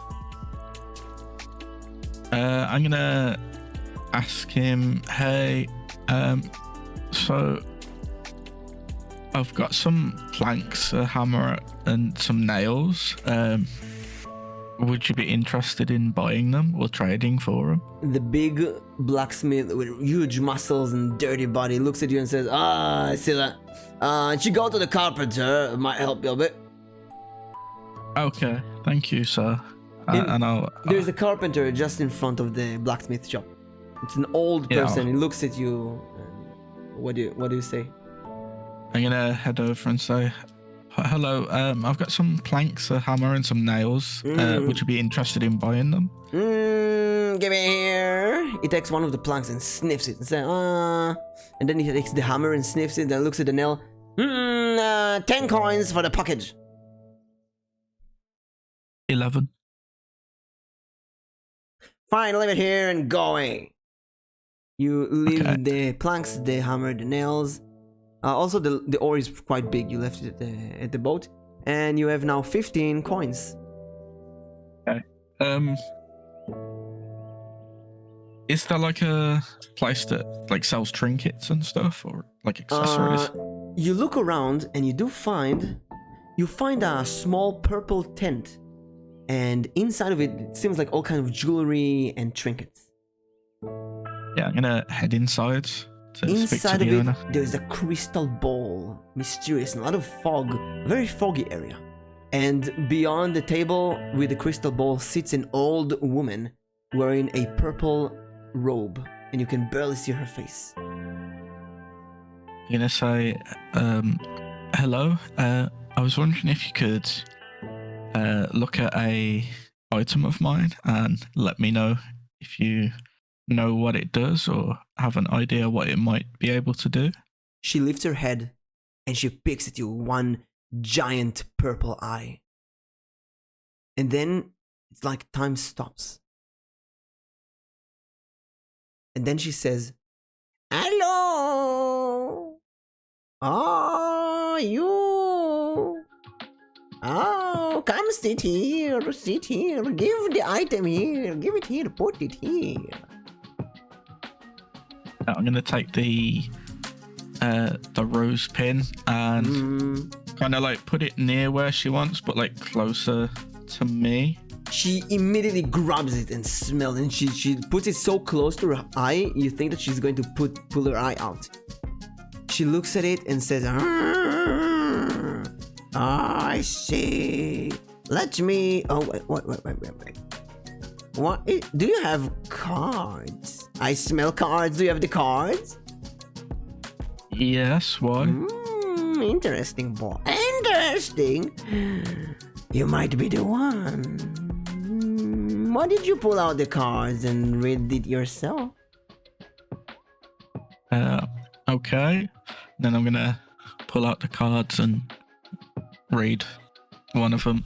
Okay, you draw one card, and that is the 9 of... She wants you to draw 3 cards, and you draw the 9 of cups, and she kind of says, "No, one more." And then you draw the Ace of Pentacles and says, "No, one more." And then you draw the star. And she looks at the star and says, "Oh, you are the one. Oh, it gets interesting. Very interesting. This pin will drive off evil forces. It's been through a lot. What do you mean, evil forces? Ah, yes. You see, this town, Impdom, has been cursed by evil forces. A year ago, some evil stuff happened. This is why I moved in here. There used to be a witch here. She dies, and now there's room for others. But the place is cursed, very cursed. It's been foretold in my crystal ball that the monkey, well, not necessarily a monkey, but someone monkey-like, will come here and fix it. Might be you. Now tell me, boy, and say honestly, what is your objective in this journey? I've been told to deliver a letter. Give me the letter. No. Have you been told what's in the letter? No. Have you been told who to deliver it to? Yes. Well, who? That's on a need-to-know basis. I see. Well, the star hints at all kind of things, at great power and shiny, but also at great deep evil things that are bursting open. This pin might be the force to crush evil, but also hoard evil inside of it. I'll just give you one warning, boy. There is a dagger A golden dagger known to be somewhere hidden in town. If you see the golden dagger, do not meddle with it. Okay. Thank you. I'm gonna like try and grab the rose pin off her. Yeah, and you get it. kind of like throw like a coin down on the table. Try and like exit as fast as I can. She looks insulted at the coin, but you leave the tent. You're outside. I'm gonna head towards the castle, because I think that's where I've got to head for the letter. This. You head towards the castle. Let's do like this music. As you head upwards towards the castle, you notice that something is really odd with the castle. The road, the castle, is filled with stains of black blood. It looks old, maybe a year old, maybe more, but it's there. There's no way to ignore it. Completely black, sludged all over the place. And the more you head upwards toward the castle, the more your heart beats faster and faster. Till when you reach the castle, you see that it's completely broken, destroyed. Some towers still stand, but the entrance to the castle is ruined. There's a garden which is completely uprooted and filled with sand. And it seems like there was a big war and the castle was conquered and destroyed. Now remained as maybe a token to remind the people of the war. In that case, I'm gonna head back to the town. Which area was the markets in? The center of town. Center. I'm gonna head to the rich part of town first. You head to the rich part of town and you see all kind of prayer houses to the gods, many of them actually. Many private houses, but also a really big house that says mayor on it. And next to it, a small pharmacy. I'm gonna head to the pharmacy. You enter the pharmacy, it is completely empty from people, but filled with different potions and scrolls and books. And beyond a small wooden counter sits a very small person, like a gnome or a dwarf. You're not sure, really small person. You've never seen someone so small.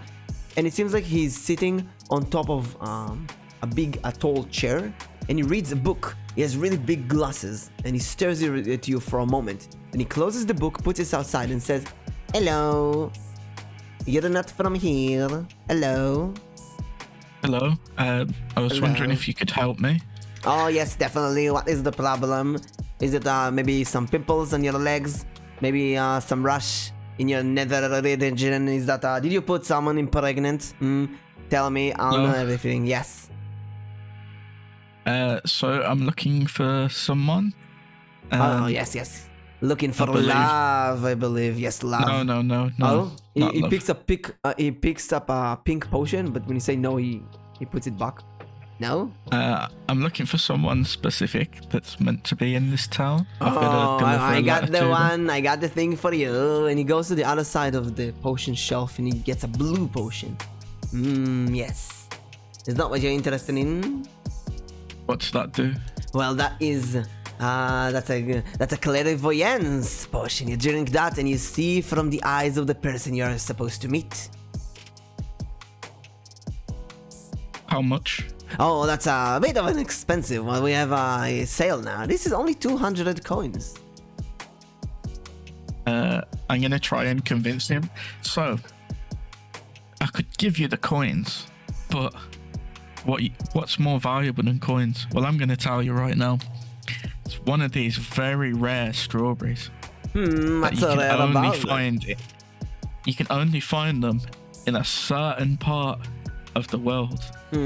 Under a certain sunlight, and it's so you can only get them once a year, and they've got the best flavor ever. Let's see. It's a 15. He holds his hand, kind of waiting for you to give him a strawberry. I'm gonna kind of like pull one out quickly, but kind of like be moving it about so he can't like keep an eye on it completely, like all the time. I'd be like, you know, these are really hard to find, and I don't know if I'm ready to part with it, but for one small, simple potion, I'm sure we could make that arrangement. While you move the strawberry around, the pin falls from your pocket as well on the floor. It pings on the floor, and he stares at it like mad, his eye open, like almost bulging out. And he completely ignores the strawberry, just stares at the pin and says, "What about this one? Maybe this is the one. Are you selling this one perhaps?" No, I'm gonna quickly try and grab it and kind of like, can I equip it again? But am I able to kind of like hide it behind? I'm guessing like I've got like my VTuber outfit. Yeah, you hide so it. I'm gonna try and like hide it behind the scarf, so it's kind of like equipped, but he kind of like squints. slightly hidden. He squints his eyes and says, "Well then, give me one of these strawberries so I can smell it. Don't worry, boy. If I eat one of them, you get the payment." I'll tell him, well, how do I know you're not just gonna take it off me and then kick me out? Surely it would be fair if you give me the potion. I see, boy, that you are not from town. Do you have any idea who I am? Where you are now? No, sir. Well, that is the main pharmacy of the entire of Impton. The entire kingdom comes here to get the potions. I'm one of the most trustworthy men in the entire country. Now, if you come here to insult me, you better just go outside and sell your strawberries to someone else. Well, sir, I'm a humble, simple monkey from a different town, a different village. I don't know of your deeds, and for all I know, you could easily just say that I was trying to rob you and get me kicked out, and then take the strawberry for yourself. I'll give you one good advice, boy. You try to deceive people, you get deceived back. You got that? Yes, sir. Now, either give me to test one of these magical strawberries you say, or get out of here. You know, try and give him one of the strawberries. You give him one of the strawberries, he looks at it. He smells it. And then he gives it back. He gives it back and says, "This strawberry is a bit old, maybe 2 days old." I'm gonna try and convince him again. I'm gonna say that's the unique smell of the strawberries. They smell and look like regular strawberries. Oh, it's a 20. But you try to convince me, and it seems like it's working. He looks at you and says, "Well, how many of them do you get?"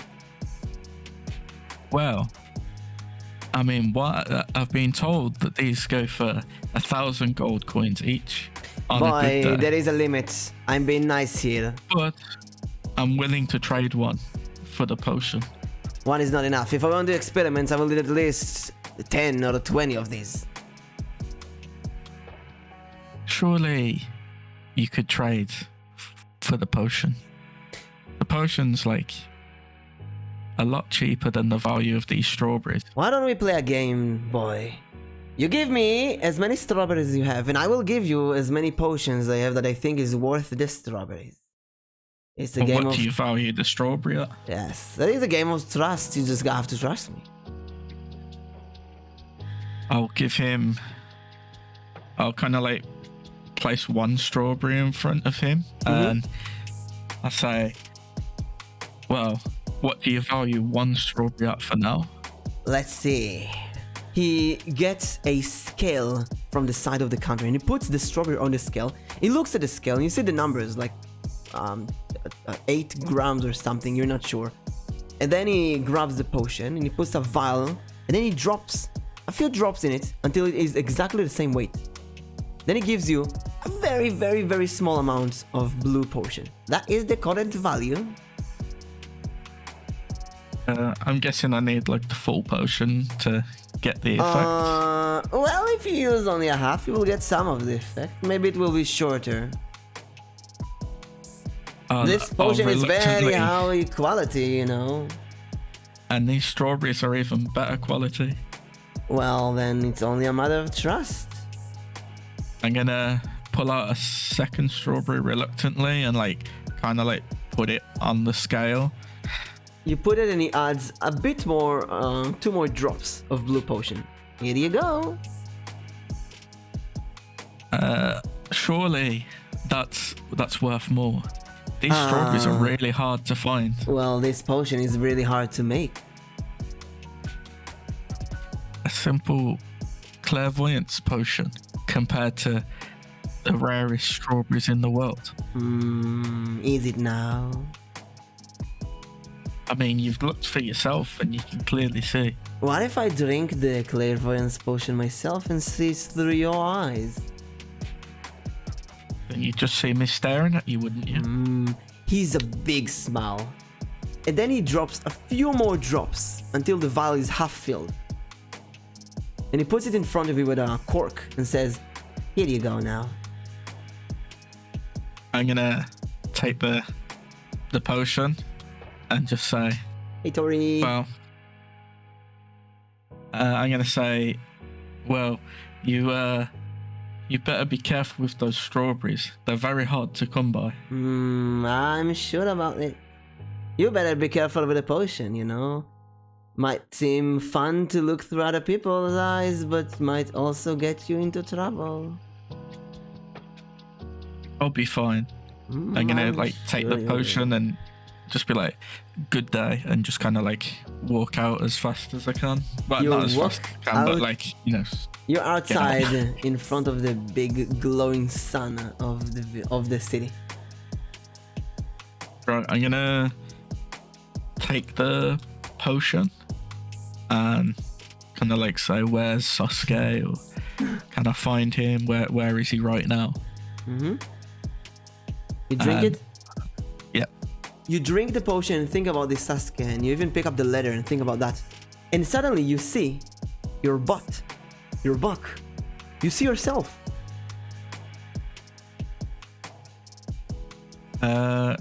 Like in front of me or No, behind from me? your buck, behind you. I'm gonna turn round. You turn around and you see the door of the pharmacy, and the pharmacy is just staring at you. I'm gonna kind of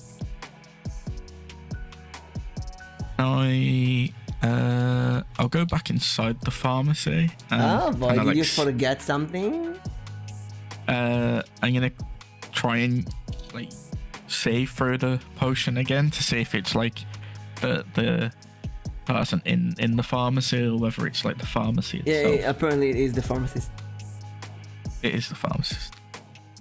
I'm gonna say, so what's your name by chance? Oh, I've been called many names. That really depends on where you're from.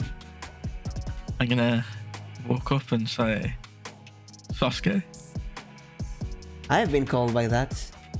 By a good friend named Naruto. Apparently a monkey like you. Yes. Well, I guess you're the person I've been looking for, Sasuke. Is it now? You know, Naruto sent me here to this give you this Naruto, letter. many years ago, he came here and he brought me the exact same strawberries. Good quality, aren't they? Now, Hey. what did he send you for? So I'm gonna pull out the letter and kind of like push it towards him and say, he sent me to give you this letter. Did you read it? No. Good boy, give it here. He opens the letter with a swipe of a knife, and then he pulls out a small sheet of paper. He reads it very carefully. I see. Oh, that is bad. That is very bad. Did he tell you why he sent you here? To give you the letter. That's all he said. Did he tell you what's in the letter? Did he tell you what? He said it's something to do with a cure Yes. for Tori. Who is that, Tori? She's a monkey that slimes all over the place. I see. Did the slime begin before or after the last symptoms? What symptoms? Well, the letter says about nightmares that she had, and some very curious injury, something that crawled inside of her. We might have something here that will help her, but I have to ask you first how sturdy you are. Can you do any fighting? Yes, of course. I see. What's like the biggest monster that you have defeated? I'm going to exaggerate and see if I can convince him and just say it was like a ginormous mansion-sized goat. Ah, I see. You do have those big animals over there in the island. Now listen, we have 2 solutions for that, and you have to be heading back because in a week's time the girl might be dead. But there is a worse situation. Before dying, she might infect your rest of entire village. Your family, her family, the leader, Naruto, everyone might die. So you're gonna have to head out back. There are 2 things we can do here, you see. There's the safe road, and then there's the dangerous road. Oh, which one do you wanna hear first? Tell me about the dangerous road. He gets up, he's really small, like reaches the size of your stomach. And he goes to a shelf, then he climbs the ladder and pulls out a giant heavy book. He goes down, like carries the book very easily in one hand, and he slams it on the table. Then he opens it and starts rummaging around the pages until he reaches a picture of a dagger. And the dagger has some... On the tip of the dagger are 3 small pipes, like needle-sized pipes, or even 3 needles, you're not sure. And then he points at it and says, "Did you ever see something like this?" No, but there was some sort of fortune teller that said beware of the dagger. Oh no, you met the fortune teller. No, boy, we don't go to fortune tellers. We're using science here. What did the old girl tell you? Said something about my family's rose pin and tarot cards and something to do with the dagger and staying away from it. Well, I'll be honest with you. That pin looks very expensive. But this dagger, it is nothing like you've ever seen in your life. I personally never seen it myself, but there are many stories. You see, a year ago there was a witch at the top of the hill with the destroyed house. She had a granddaughter as well. There was a barbarian, a very strong one. She was here looking for the princess who got kidnapped. Unfortunately, the princess died. The barbarian went to the witch to revive the princess, and they used some cursed spell. That cursed spell summoned a demon. An imp? Now, they have fought the imp and destroyed the imp, but the thing is that the imp brought this golden dagger to the kingdom. They feel that the golden dagger still is buried somewhere under the castle. Now, this golden dagger has 2 problems. One of them is that it is a cursed item. You never know what happens when you use it. And the good thing is that it can cleanse any kind of illness. You use that on your friend and she will be completely cured.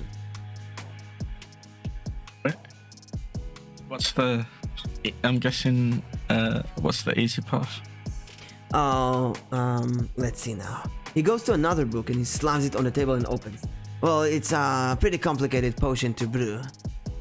We can do it in 3 days' time. The problem is that I cannot guarantee her heal.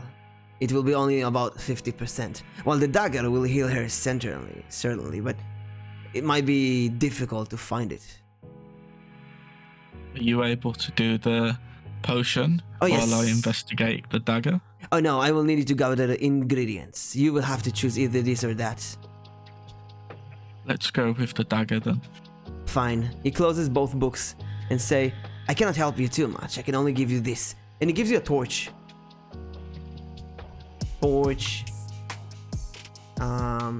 Use this to go under the castle. A good entrance will be through the sewers. There are some rats in there and some poop, but I'm sure you can deal with it. Yeah, that should be fine. And stay safe, young boy. There are guards who still scatter the area and don't like boys hanging around, you know.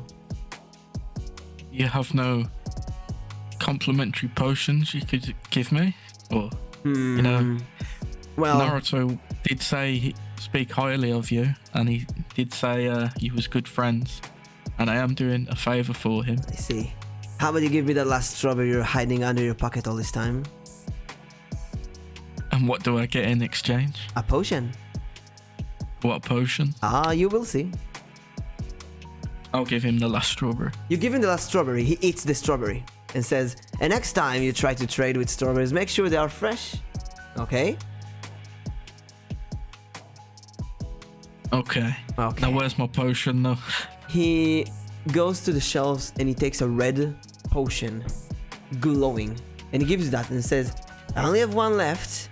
This will completely heal all of your wounds. That's a full heal potion. Use it only in emergency, okay? And remember, yes, if you faint, you cannot use it anymore. Okay. Good. Now go there. And good luck. Thank you. I'm gonna head there then. Where? To the castle. You head again towards the castle, you climb up, and from the top of the road next to the castle, to the broken castle doors, you can see the entire city. It's really big and there are many places. There's a big forest at the edge that gives you the weebie-jibbies. And there's also the destroyed witch house at the top of a hill that he told you. And there's also the sewers at the other side of town that he told you. And in a way, you start to see, or you imagine, a demon and a princess and a barbarian and a witch, and they're fighting, and there's this golden dagger. You're not sure what happened here a year ago, but you start to get the gist of how messed up this town is. Okay, I'm gonna head towards the sewers then. You head to the east part of town into the sewers. There's a big grate and it is closed tight. It is prison-like with bars, horizontal and vertical, and you don't see any opening. Inside you see a very long stone pipe, very large. A horse can easily travel in it, and inside of it you can see darkness and water, smelly water, some of them pouring outside with the smell of poop and dead rats. Can I try to like pry the bars open? Yes. Like with my stuff. 19. You put your stuff inside between the bars and you give it a bend and one of them breaks, and you can now enter. I'll enter. You enter inside and you stand inside the disgusting sloppy water. Although very quickly it becomes so dark that you cannot see anything. I'm gonna take a big kind of like whiff of the smell and go, kind of smells like Tory. And then I'm gonna pull out my torch and try and like light the place up a bit. You lit up the torch and then you figured, wow, you haven't seen Tori in so long. Is that really how she smells? You don't remember her smell. But you're going deep inside the sewer. And after a few meters, you reach a fork that leads left or right.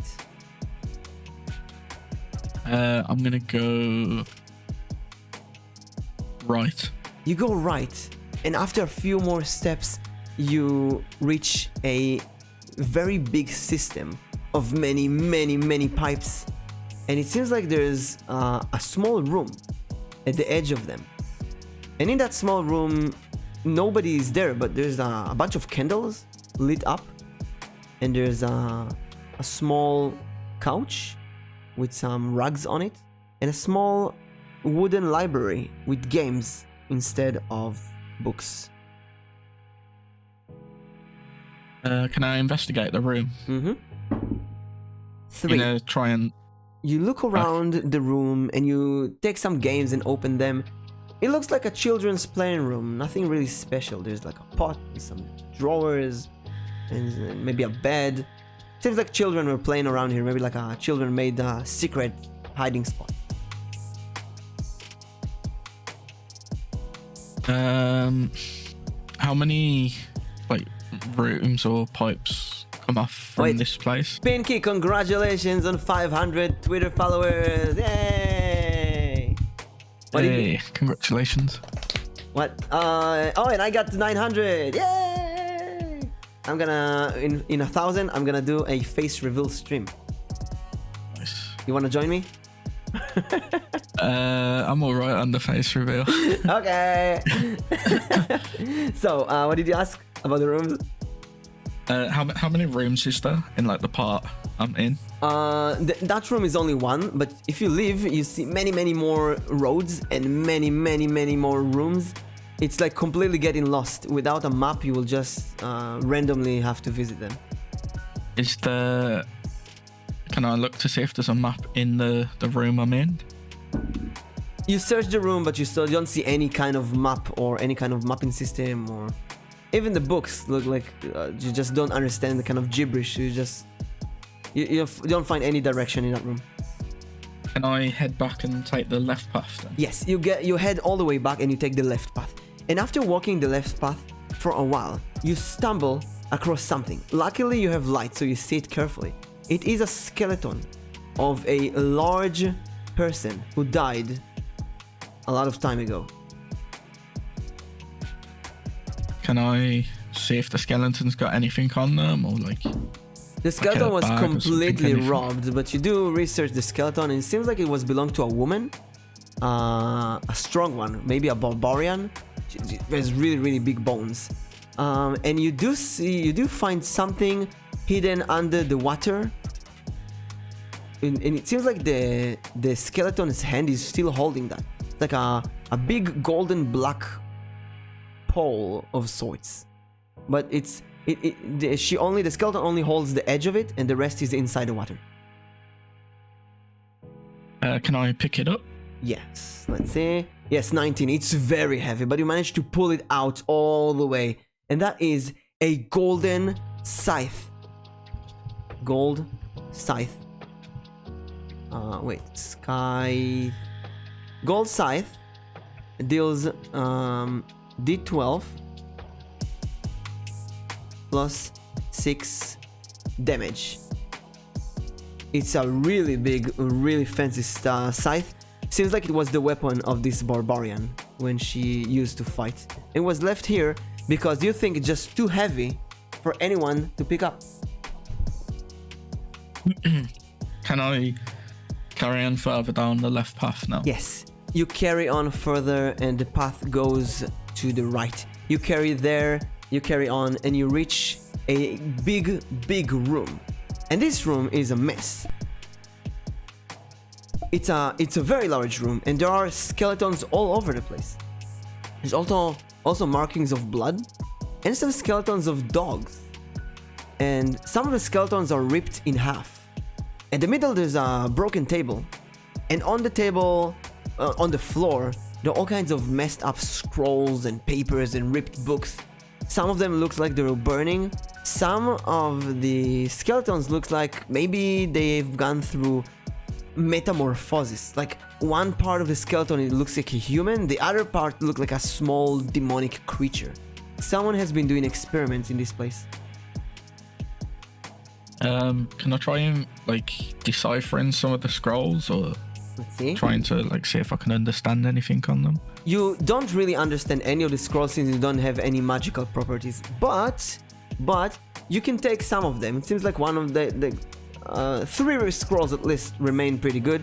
So you get a scroll, 3 scrolls, 3 random magic, offensive magic scrolls. So they might do fireball, electricity. You're not really sure, but you figure out that maybe you can use them when you need to.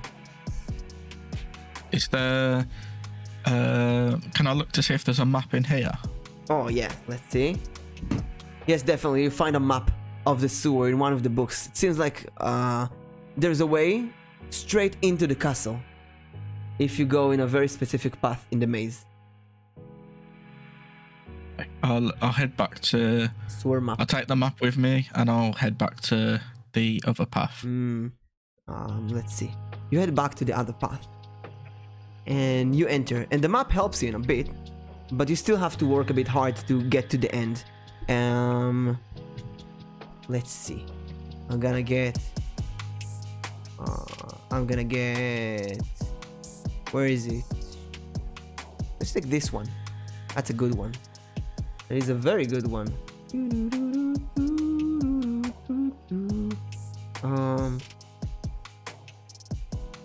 Oh, you know what? I have a better one. Oh, you know, you have the map. So you're gonna do this. Automatic add the link. No. I want this. Okay. You see my stream, right? Yeah. Okay, so this is the map that you have. It's rather small. I'm gonna even shrink it a bit more. It's rather small, but it is the map.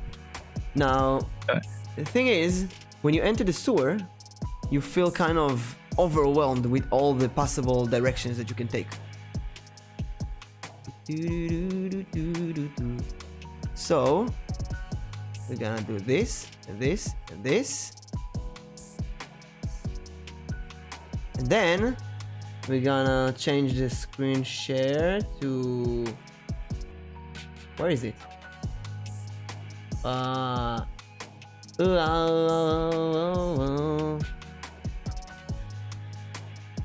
right. This is what we do. We do window capture.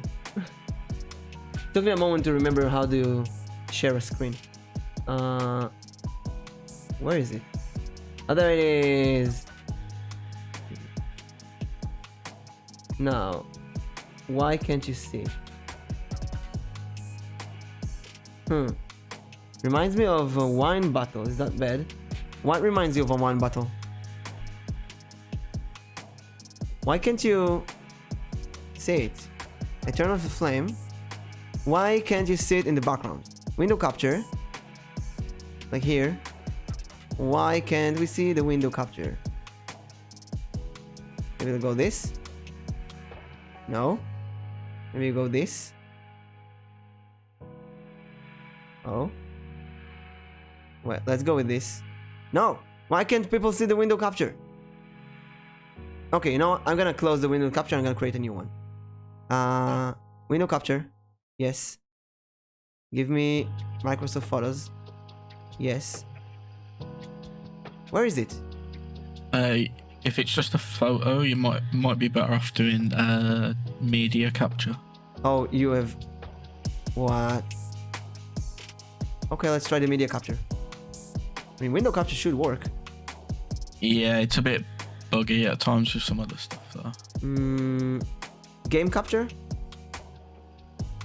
That could work. Capture specific window. Window. Photos. Why it doesn't work? What is going on? Wait, why if I move it here? No. Okay, that is so weird. It worked. Oh wow, hello. Some scuff. It worked perfectly last time. It worked so well last time. You know what? Fine. We're gonna do it the other way around. So here, I'm gonna bring back the flames. Gonna remove this. Yes, scuff. So you have to imagine Deja, because I'm gonna share the screen with you. You're gonna see it. Okay. You're gonna be the only one who sees it. The only one in the world who sees it. And the others will use the map. Hopefully Discord can catch it. Screen share, change window. This one. Okay, do you see it? Yes. Yes, perfect. Now wait, just one last idea. What if I increase the window on Discord and I share this one? Will that work? Window capture. Okay. Discord. Do everyone in chat, do you see that? Or yeah, I guess you are. Yeah. No, no, you don't see it. We see the black of Discord, because if I'm not on Discord, it doesn't show it. Why Discord, please? I'm not asking for a lot here. Oh my god. This is so stupid. You know what? Fine. Only you will see it. We'll solve it later. So anyway, okay. Deja, to the scuff. Where is it? You enter the sewer from this point. Yep. You have the map. Where do you go? Right. I'm gonna go forward and right. You go right, and quickly you reach a fork. Upwards or right? Upwards. Upwards? Yep. You go left all the way. Now you're in another fork. Left or right? Right. Right. You go there inside. You go inside the sewer and you reach 3 ways. Down, left up, or right up.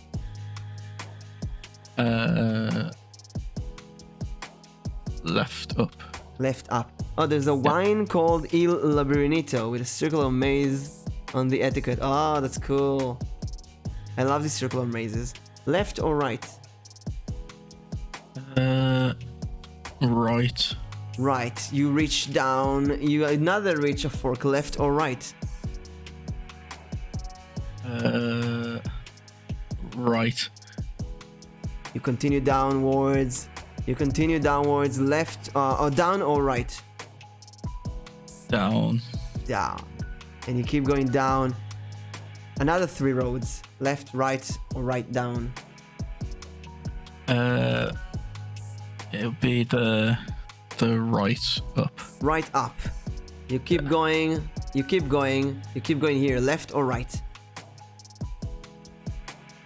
That is a right. Right. You keep going here. You And keep then going up, here. yeah. You go up. You go up. Left or right? Left. You keep going left. Where now? Down. Down? It's down and to the left. No, one sec. You're completely confused at the lab. It stinks so bad. You're about to throw up. Down and left. You reach down and left and a rat jumps at you screaming. Whee! The rat rolls a 17. It bites your head. You quickly punch it, but you do lose 1 hit point from the rat. You're surrounded by 3 more rats. What do you do? I'm gonna attack one of them with the scythe. You spin the scythe, but the maze is too small and the walls are too thin, and the scythe is banging on one of them and it gets stuck inside. 2 of the rats jump on you. That's a 12 that misses and a 17. So one of the rats bite the armor that you got, so it defends you, but the other one bites you and gives you 2 hit points of damage. Your turn. What do you do? Can I use my... I'm guessing I can't use the scythe again because it's... You can try again. You might do it better now. You just roll the 1. We'll go with the staff. You do the staff. 7. You extend the staff and you hit one of the rats, dealing enough damage to explode. The rat explodes into bits of rat fur and blood. 2 rats left. One of them tries to bite you, misses. The other one misses as well, but it kind of stands there and you have an attack of opportunity. You attack the rat, you hit it, and you smash it to pieces. There's 1 rat left. What do you do? Attack it with the staff. You attack it with the staff again. You hit a direct hit and... Oh, only 1 damage. The rat is 1 more HP. The rat is screaming, running towards you and jumps inside your face. It's a hit and it deals 4 damage. You're on 5 right now. The rat is on the floor. What do you do? I'm gonna hit it with the staff. Hit it with the staff. Oh, you smash it. You don't even need to roll damage. You smash the rat into pieces. You take a deep breath. You're safe from the rats. Now you're at this point. Where do you go? Second, can I... can I use the hail potion? Yes. You drink the heal potion and you feel so much better. It invigorates you and you completely heal. But you do lose the health potion. That's fine. Oh, and one of the egg broke during the movement. No, that was my backup food. You lick it a bit from your clothes, but yeah, it's a that's mess. fine.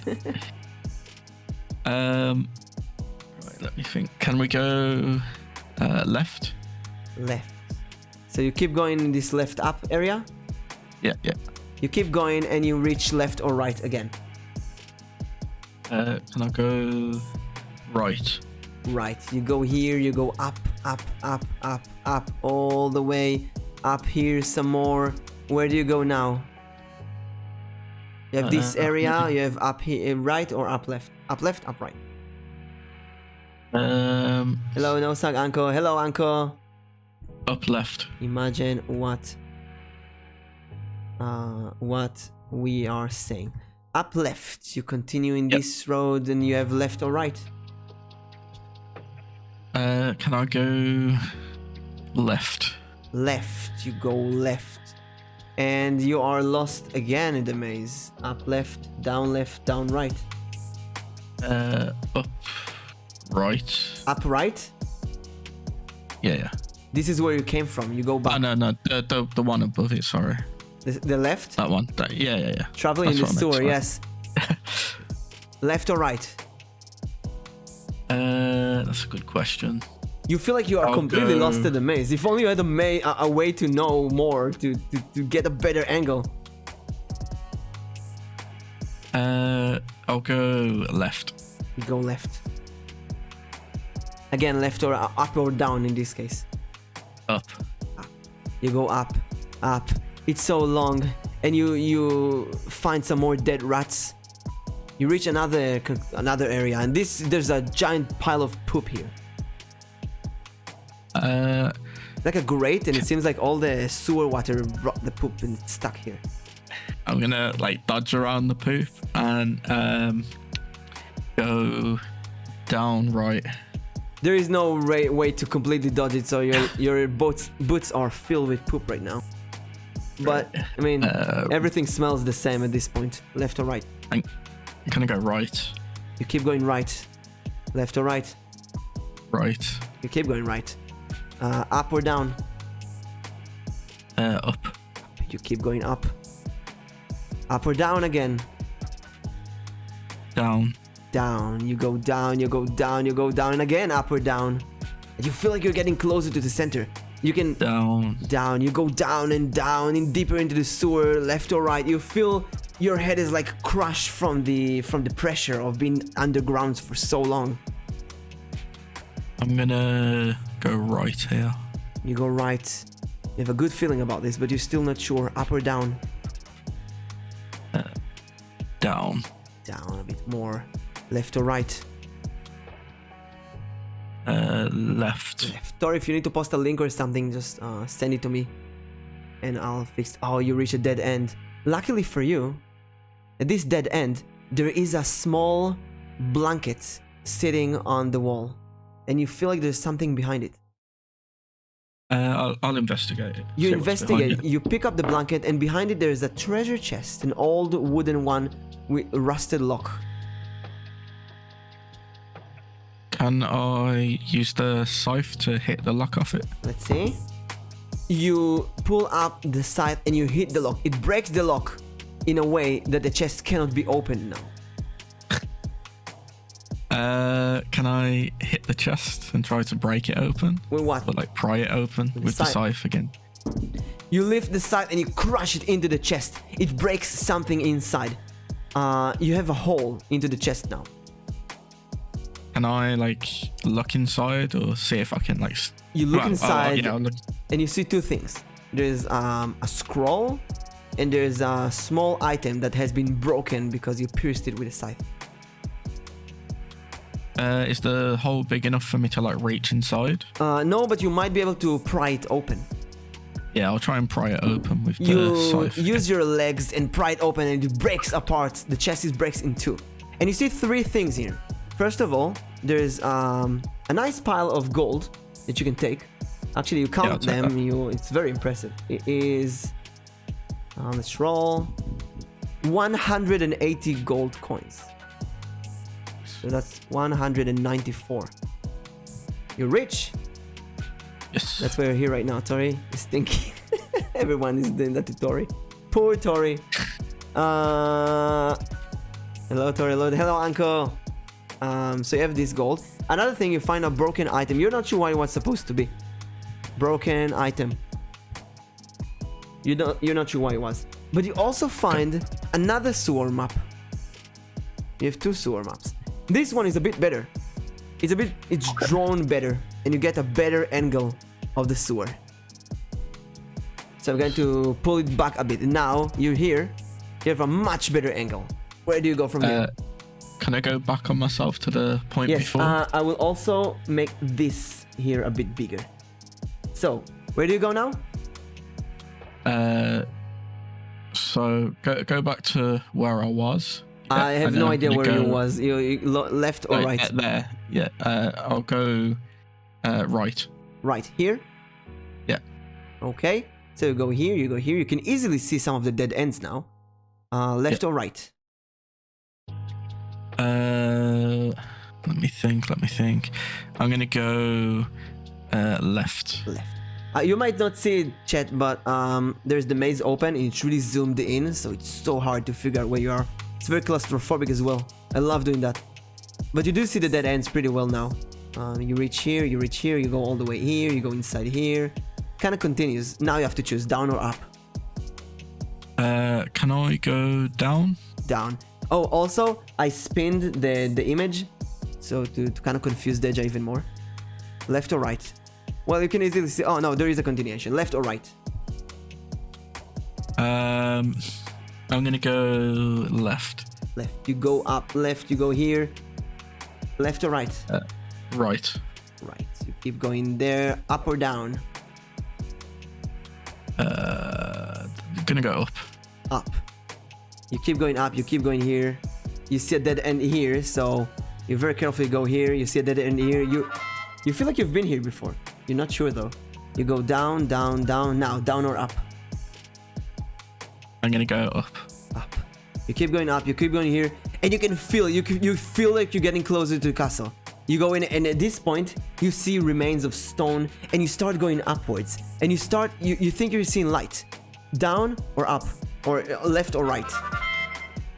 Can I see where the light's coming from, or is it just you're not sure. It's just like cracks in the ceiling. Okay. I'm gonna go right. You keep going right, you go there, you see the dead ends, you go here, and finally, you see an opening. You go inside the opening, you see a ladder that goes so many steps up that you cannot even see the end of it. Oh. Do you go up the ladder? Yes. Hello, Tachi, welcome. Hydrate, we got an hydrate for Tachi, and we got a posture check and a roll my luck from Alzrian. Check your posture and hydrate, please, Deja. Yeah, and stuff. Alzrian, your luck for today is a 5. So Deja, you climb up. Do you hear the music again? Yes. Good. Let's close this.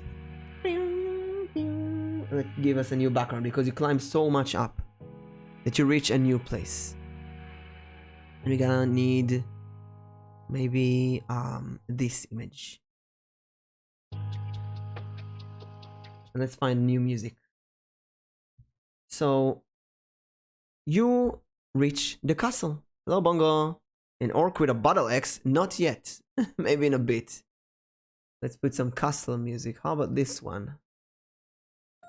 Or maybe this one. Maybe this one is good.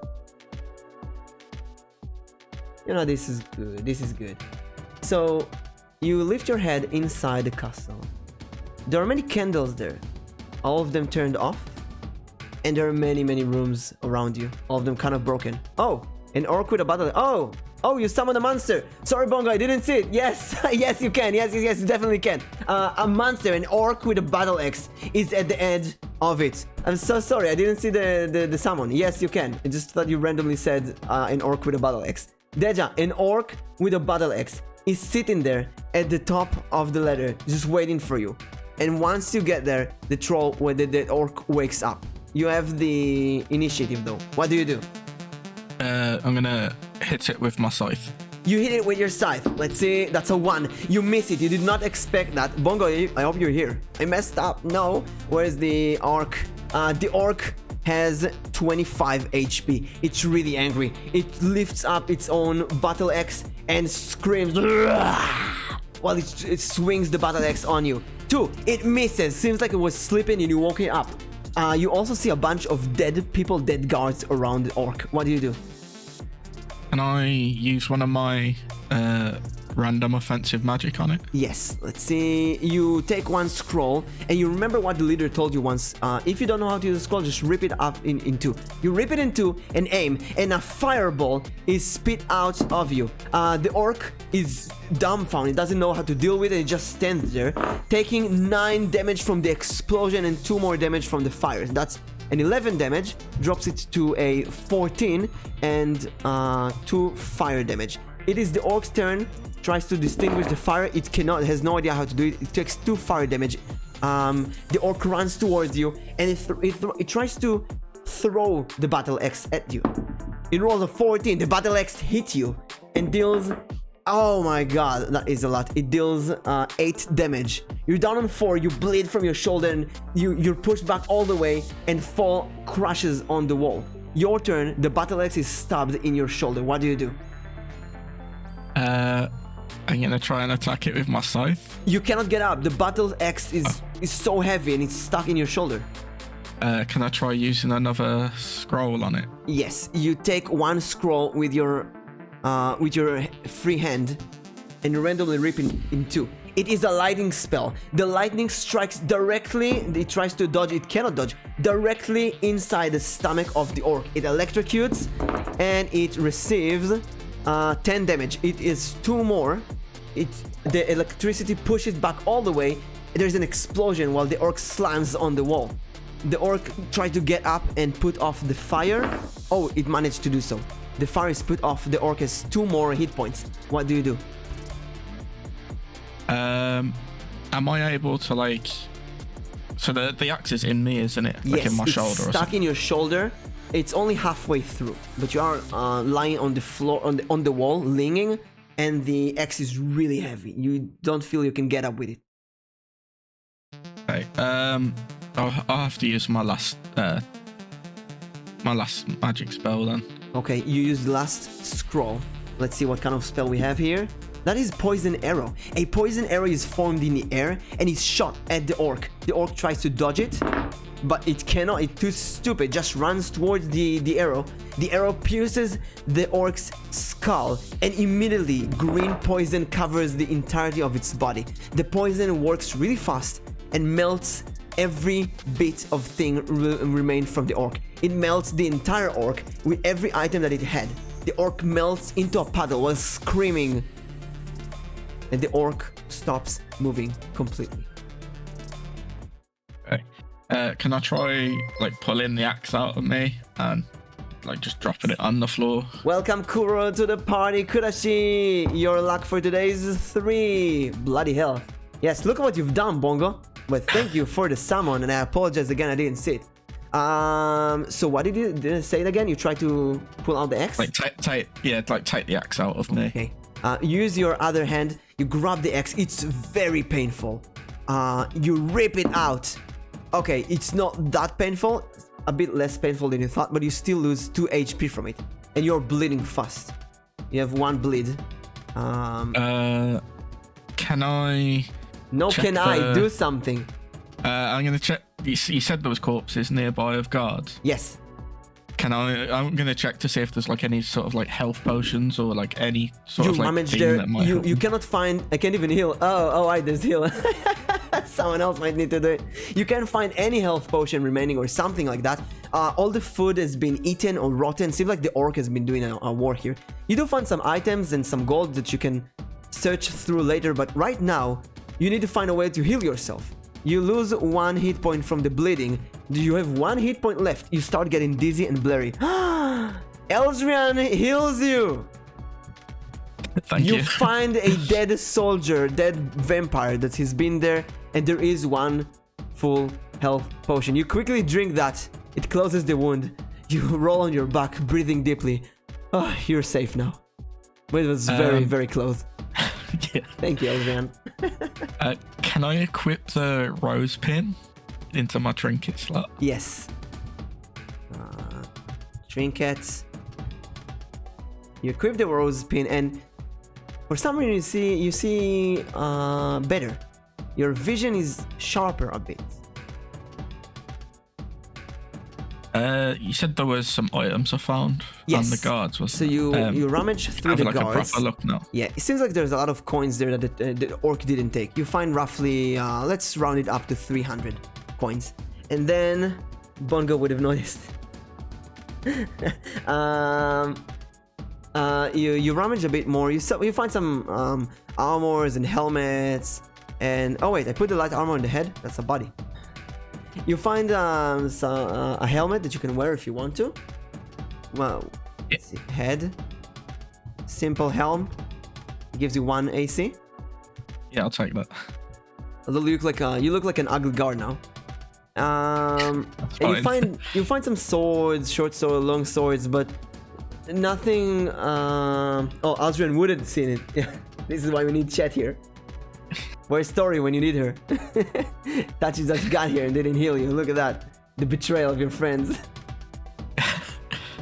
The weapons are kind of useless, although there's a bow and arrow if you want to. Yeah, I'll take that. I'll take the bow and arrows. Bow and some arrows. You equip them. What else? You find.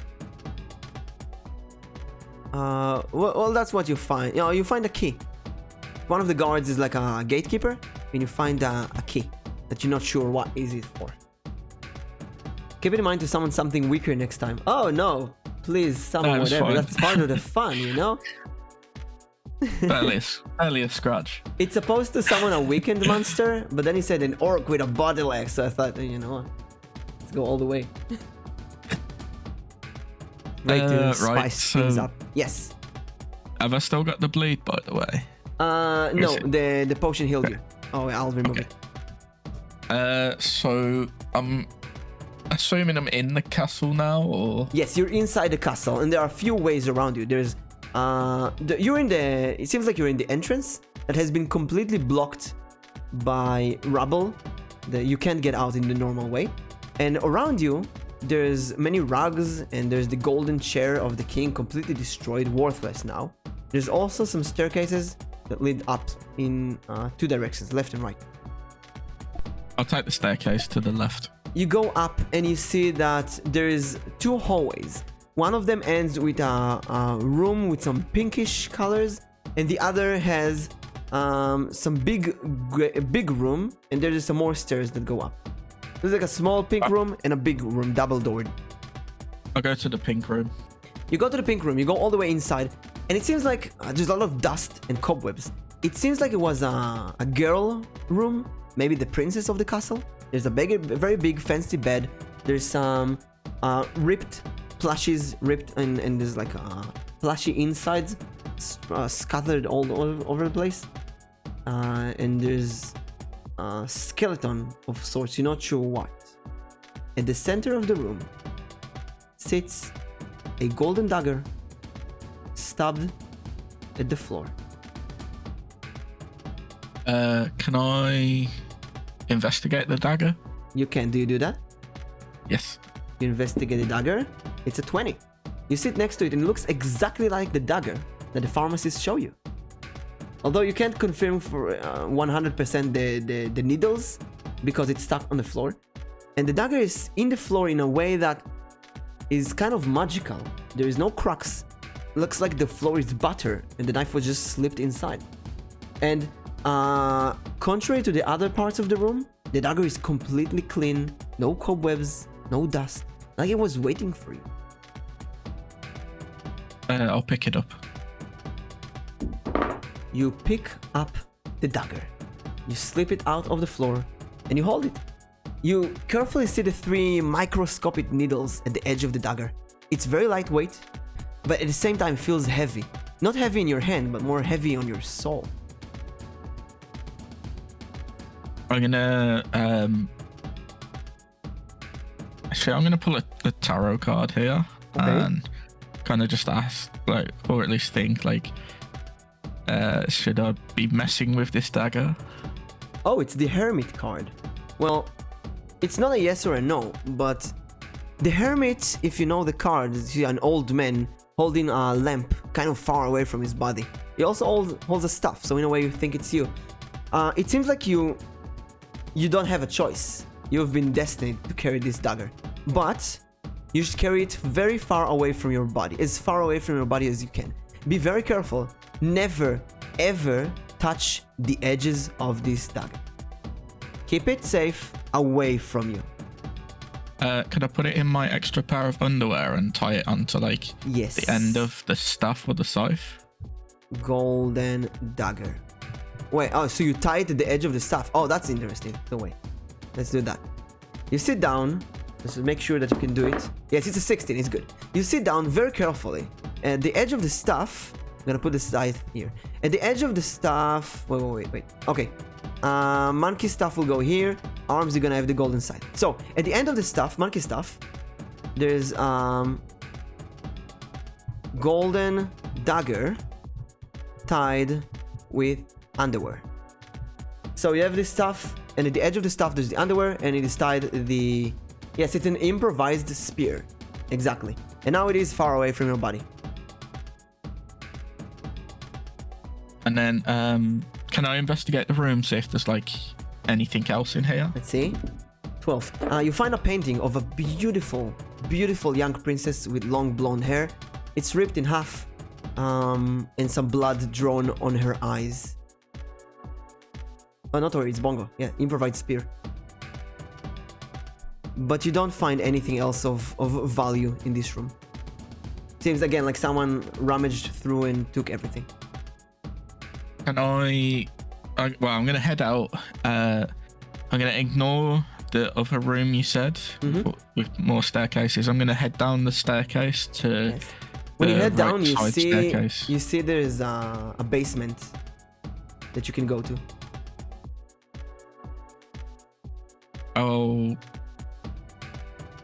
I'll carefully like go into the basement.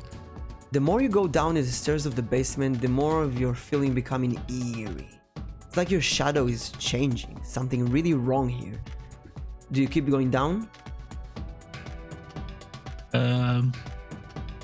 No. I'm gonna back off. You back up. Where do you go now? There's the sewer. There's the entrance, which is filled with rubble. Oh, there's also the garden. You seem like you can go outside to the garden. Yeah, I'll go to the garden. There's like a broken window. You go through it and reach the garden. It's a beautiful garden, although completely destroyed now. Many trees ripped in half, and rotten fruit, and some dead birds all over the place. There are walls covering the garden, so you cannot go out, and the rubble again covers the exits. Trying to see where this is going.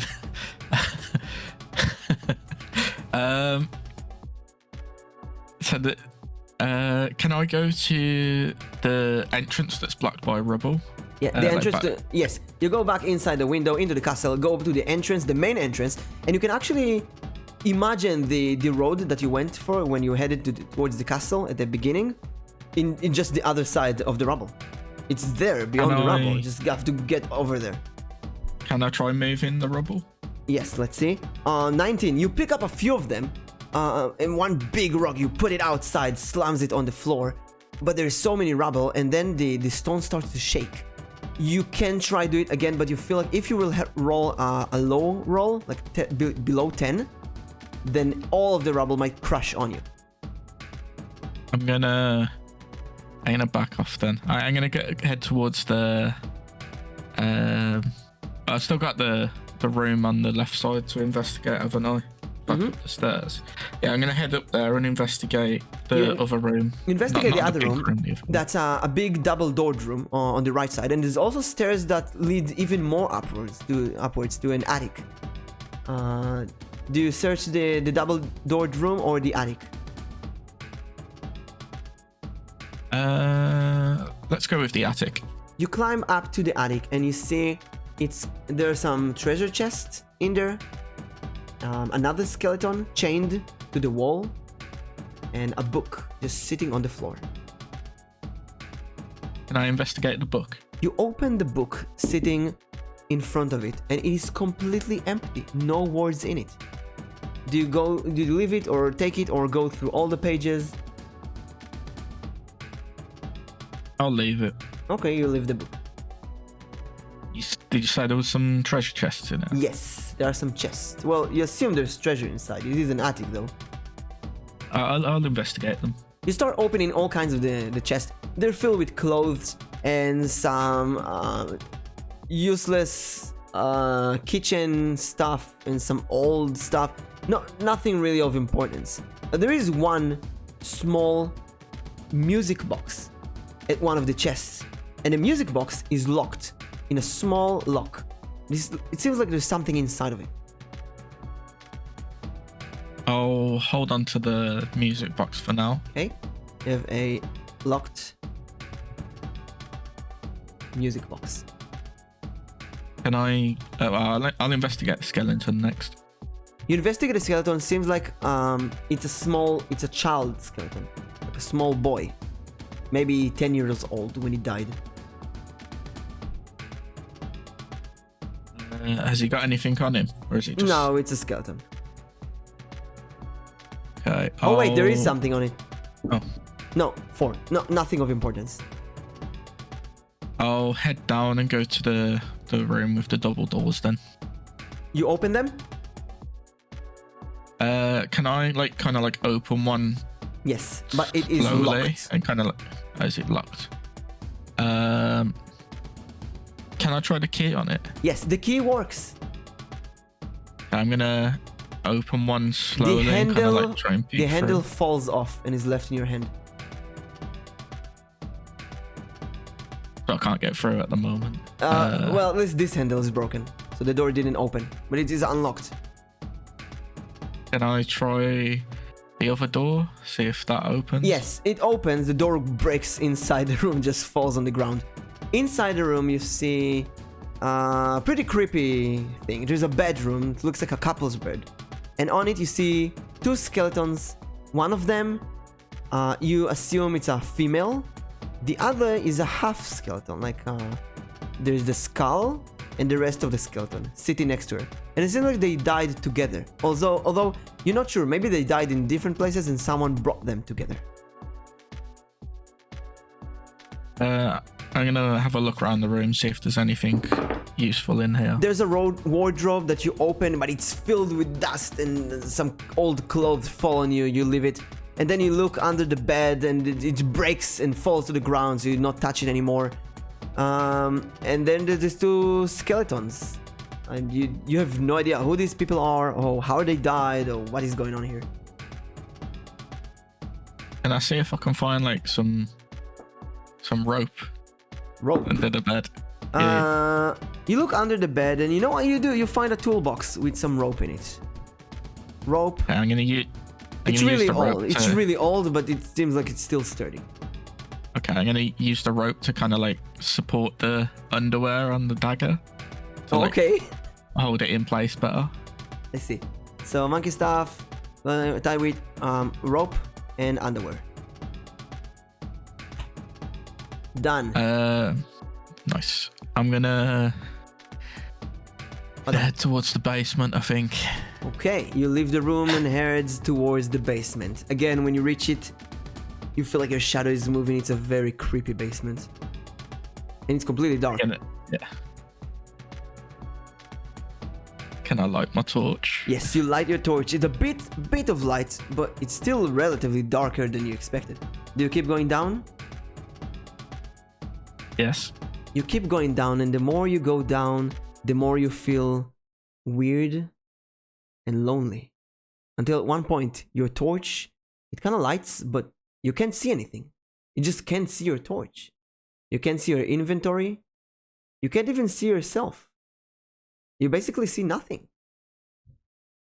And when you move, you don't feel your legs moving. Oh. What do you do? Okay.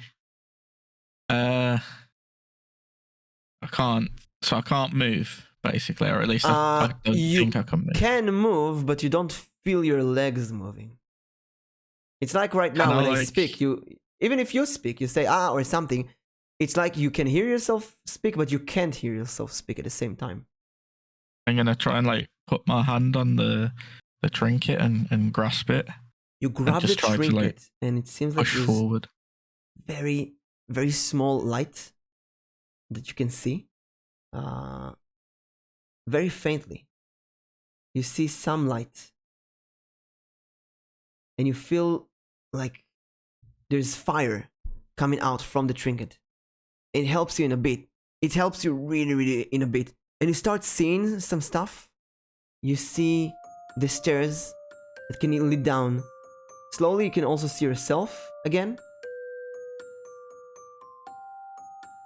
And you're almost down at the end of the basement, but you feel so creeped out at this point. Where did Deja go? Well, that's a good question. Into a mysterious basement. My Wi-Fi let me back. Deja, what do you do? You're almost at the end of the staircase. I'm gonna head down, but try and like be quiet as I head down. Oh, you're completely quiet. There's this feeling like when you wake up in the middle of the night and you don't want to wake up anyone, and you're in complete silence. You barely breathe. You go down until you reach the cellars of the castle.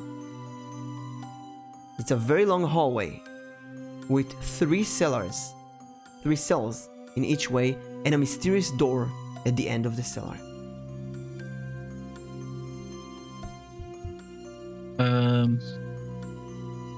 Okay. You said there's 3 rooms, sorry. On each side, 3 cells with bars. Can I kind of like peer into the first cells to see if there's anything in them? It's complete dark. You don't see anything in it, even if you light it with your torch. Like there's mysterious black fog that engulfs the entire room. What happens if I move the trinket more towards it? It seems like there's a small light, but you have to throw the trinket inside the cell to actually see what's in there, or go inside yourself. Like the trinket is having a small glow around it. I'm gonna head towards the door then. The door at the end of the room? Yes. While heading towards the door, you kind of hear whispers from the cells. Hey, come here. Big, you get me out, please. Hey, stop. And one, like a shadow creature, pulls its hand. Also, you may cut. A shadow creature pulls its hand out of the cell. You see a small imp-like hand scratching the floor, and he kind of gives you his hand and says, "Hell, grab me. What do you do? I'm gonna ask what happened here. Take me out, I will tell you. Tell me first. Take me out, I will tell you. I can smell the blood of the princess on you. I can smell it. What happened here? Tell me, and I'll let you out. Oh no, cannot speak like this. My mouth is trapped. Get me out, release my mouth. I will tell you everything. Can I move a bit closer to him, but like not into like his grabbing range, just like outside of it? You are as close as possible. You feel that one more step and he will grab your leg. Did he say imp? He did.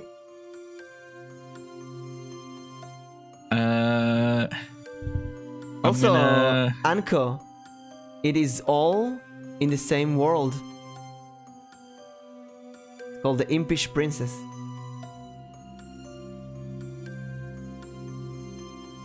I'm gonna back off slightly and say, if you're not gonna tell me what's happened here, something grabs your leg behind you. It's another demon from the other cell. He had a better reach. He grabs you, and then one more grabs your stomach, and they scream, "Come here in to join us!" And they grab you and smash your back on the bars. It's like they're trying to choke your stomach. What do you do? Can I like grab the rose pin and kind of like move it towards them? You like, move, but it lights them, but they don't really care for it. They scratch your stomach and you lose 2 hit points. Come here, join us inside. Be with us forever.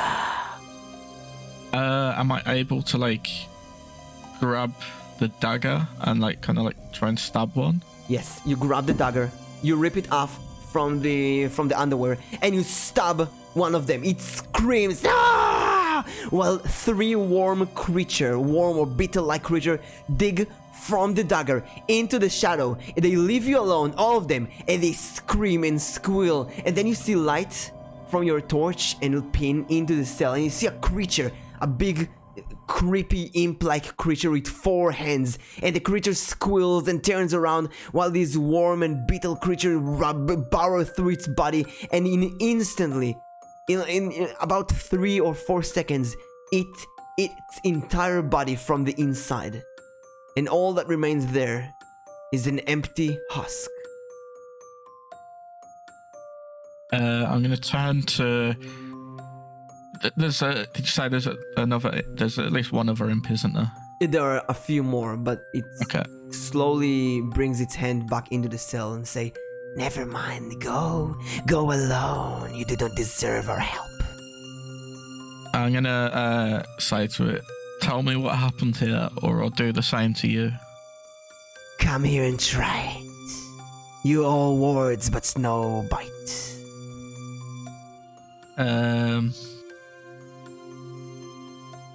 I'm gonna move a bit closer to it and say, "Don't test me." I can't have those flashbacks. I'm at work with my manager. The imp is completely disappeared into the shadow of the room. You're not sure if it's even there. It's completely silent. I'm gonna like retie the dagger back to the staff then and head towards the door. You're in front of the door. I'm gonna open it. You open the door, but before you enter the door, the imp squeals, Wait! Just one advice. The dagger, you might want to leave it alone. Everyone who messes with the dagger ends up dead. You will be the same." I'm gonna just say, we'll see about that. And then just walk through the door. You walk through the door. You're inside a very long hallway. You try to go all the way inside, and at the end of the hallway, you see something that makes your entire... Oh, we're doing great. Inside, at the end, you see a room that makes you want to throw up again. The creepiest thing that you've ever seen in your life. Is it Tori's feet pics? Worse than that. You see a demon, or an imp, a young one.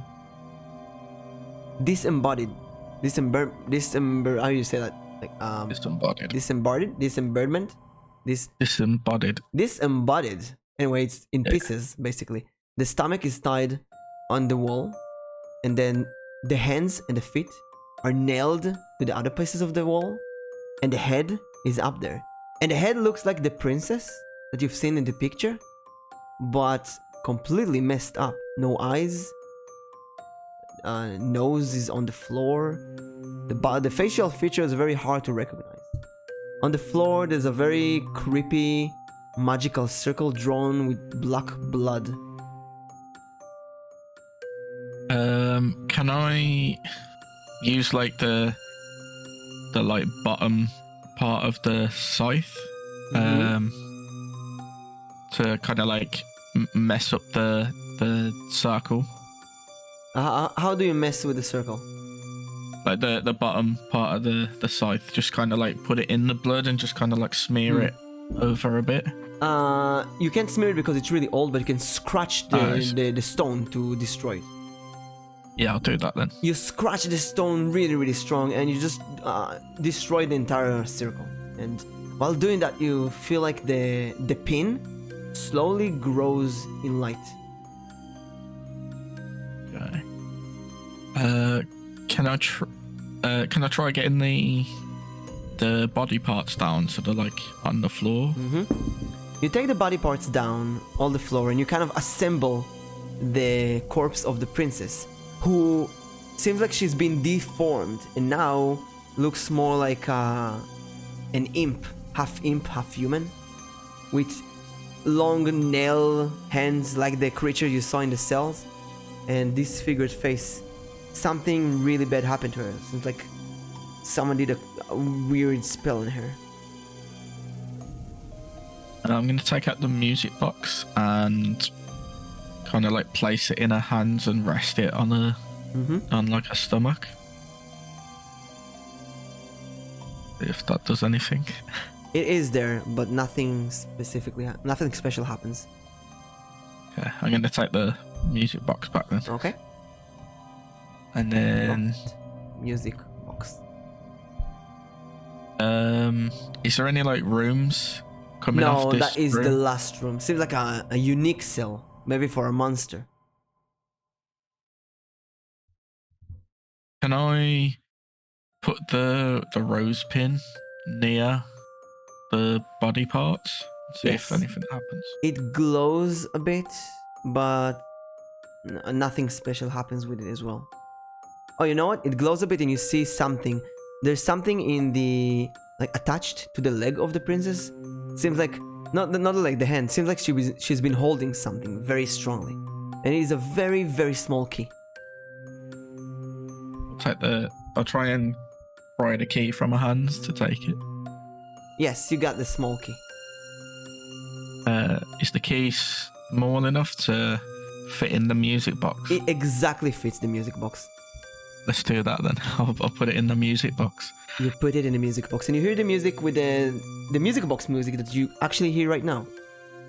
You hear it slowly plays, and the music box opens, and inside of it, there's a small trinket.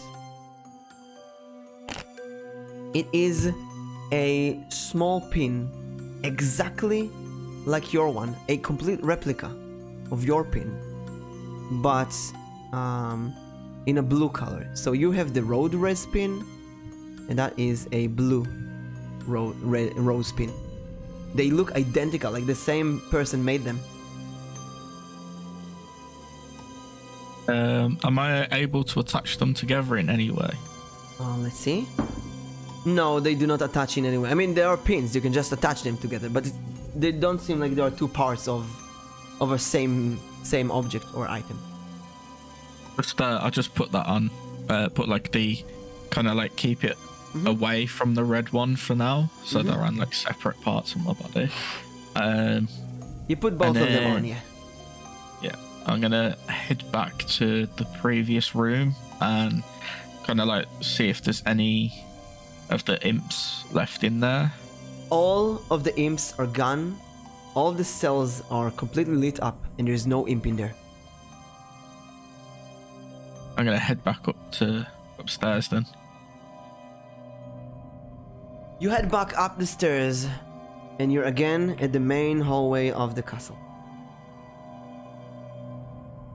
Can I head back to the room where the two bodies were? Yes. You enter back the room with the two skeletons. Can I oh, by the way, investigate do you still do you keep the music box? No. I'll leave that with the body. You leave the music box with the corpse of the princess, and we're gonna change back to a castle music. So, what now? I'll investigate the two bodies to see if there's like anything interesting. You about investigate them a bit more, and you see below the skull of the male there's a crown. And you start to figure out maybe this is the king and the queen. And you see at the center of the skull, seems like a crack, maybe from a knife wound. You're not sure. Seems like something stabbed it. And a very similar knife wound is at the shoulder of the queen. And when you look inside the stab wounds, you see it seems like kind of a stab wound, and then three small stab wounds that extend from this wound all over the body. And you figure this might be the dagger that you're holding.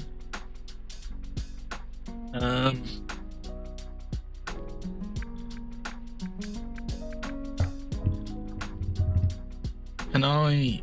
I'll head back to where the princess's like skeleton was. And I want to try and take that down to the body parts. Oh, you took all the body parts down. Oh, okay. You assembled. No, I mean like the in the actual room, because you said there's a skeleton in there. Wait, there's the room with the 2 skeletons, and then there's the room at the basement with the princess. Yeah, and then there was the pink room. Oh, the bedroom of the princess. You want to bring her back there? Yeah.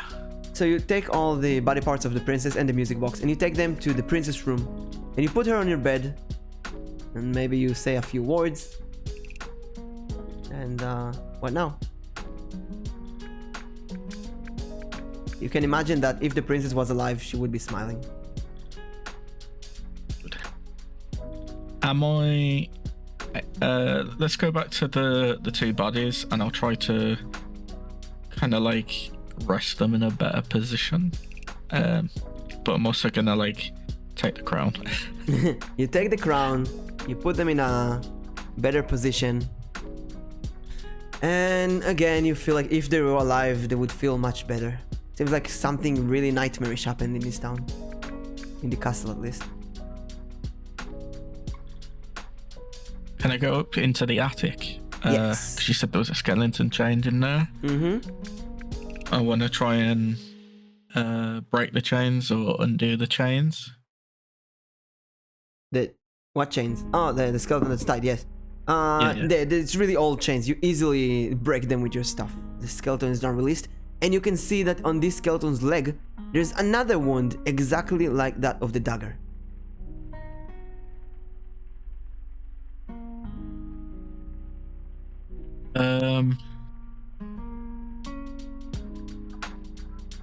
Is there a way I can like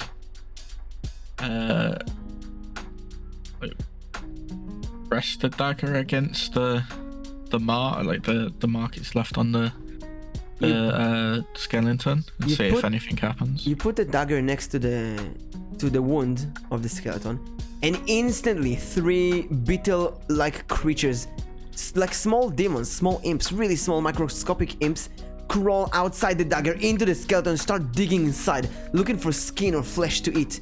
When they don't find anything, they crawl on the wooden floor and just die, melt into black fumes.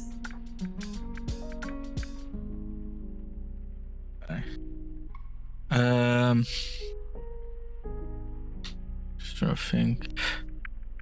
I'll head back to the right side staircase and go up that. Oh, it's just what it room? circles the area. Oh, does it?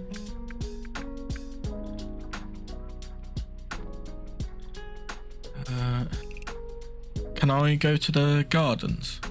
Yes, you are back at the gardens. All the trees fell, fruits are rotten from a year ago. It's a mess.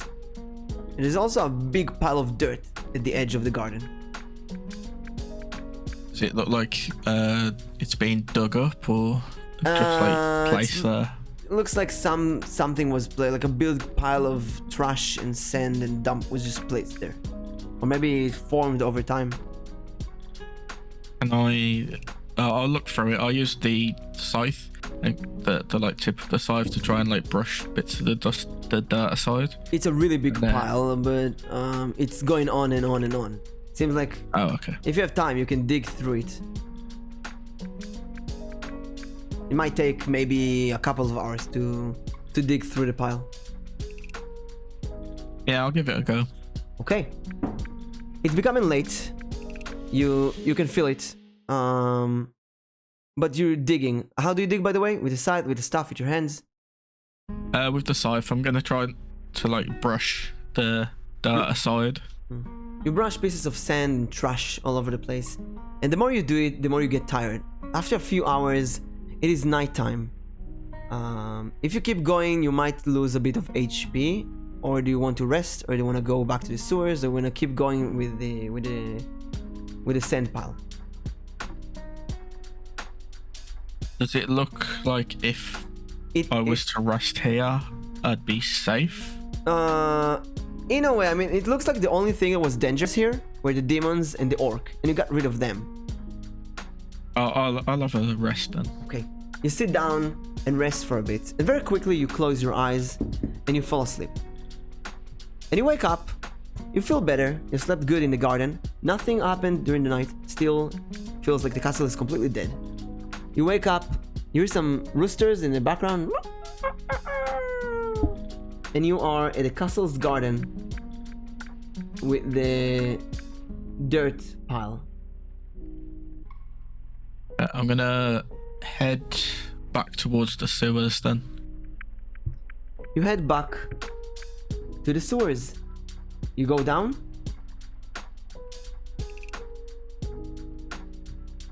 Do you go down into the sewers? Yeah. So I'll save you the map. you scatter around the sewers in a bit, but after like an hour, you manage to get out. You go outside to the beautiful town. Outside of the sewers, you're completely stinky. Back to no sound. Back to imagination. So what do you do outside? I'm gonna head back towards where Sasuke was. You go there. The pharmacist is waiting for you. Ah, you have come back. Welcome, come here. Hey, I made it back. Oh, you stink. You should go and wash yourself, boy. Well, did you find the ingredients? No ingredients, but I found the dagger. Nah. Show it to me. Are we inside the Yes, you're inside the pharmacy. Pharmacy. Okay. I'm gonna ask him to like bar the door. So can you bar the door before we pull it out? It seems like it might be important. Let's do it. Yes. He closes the door and there's a big plank. He uses that to bar the door. And then he kind of brushes his hands, sitting next to the counter on his tall chair. He's kind of knocking his head like on the ground like a little child waiting to see something amazing. Show it to me. Show me the dagger. I'm gonna show it to him, but kind of like keep my distance at the same time. He looks at the dagger. His eyes are huge, like glowing. He looks at it and says, "That is unbelievable." Imagine if Sasuke is evil. Don't give me ideas. Now he looks at it and says, "Now boy, this is a very heavy cursed item. I'm gonna be honest with you. I want you to take it away. I want you to take it away from the city as far as possible. But I will also tell you that since this is a cursed item, if you bring it back to your village will be cursed. There's only one way to get rid of a cursed item of this scale. You have to take it with you. Now, the best thing you can do right now is go back to your friend, put the dagger next to her. Do not point the edge, just let her touch the base of the dagger. This will heal her. After that though, you will have to carry the dagger someplace else, as far away from the village as you can. Can you do that? I can do that, but what's this curse? Why is it so dangerous? Well, it's imp. God. It's a demon kind. They say that once the princess died, the barbarian brought the princess to the witch to revive her. The witch summoned demons and they brought the dagger here. The dagger cannot really be destroyed. It will always come back unless someone carries it away and curse another place. The curse just makes people die. The dagger will wait for the next evil person to grab it, and then they will use it on other people. Is there no way to remove the curse? Yes, the one way to remove it is to take the dagger to someplace else. This is why we want you to take it.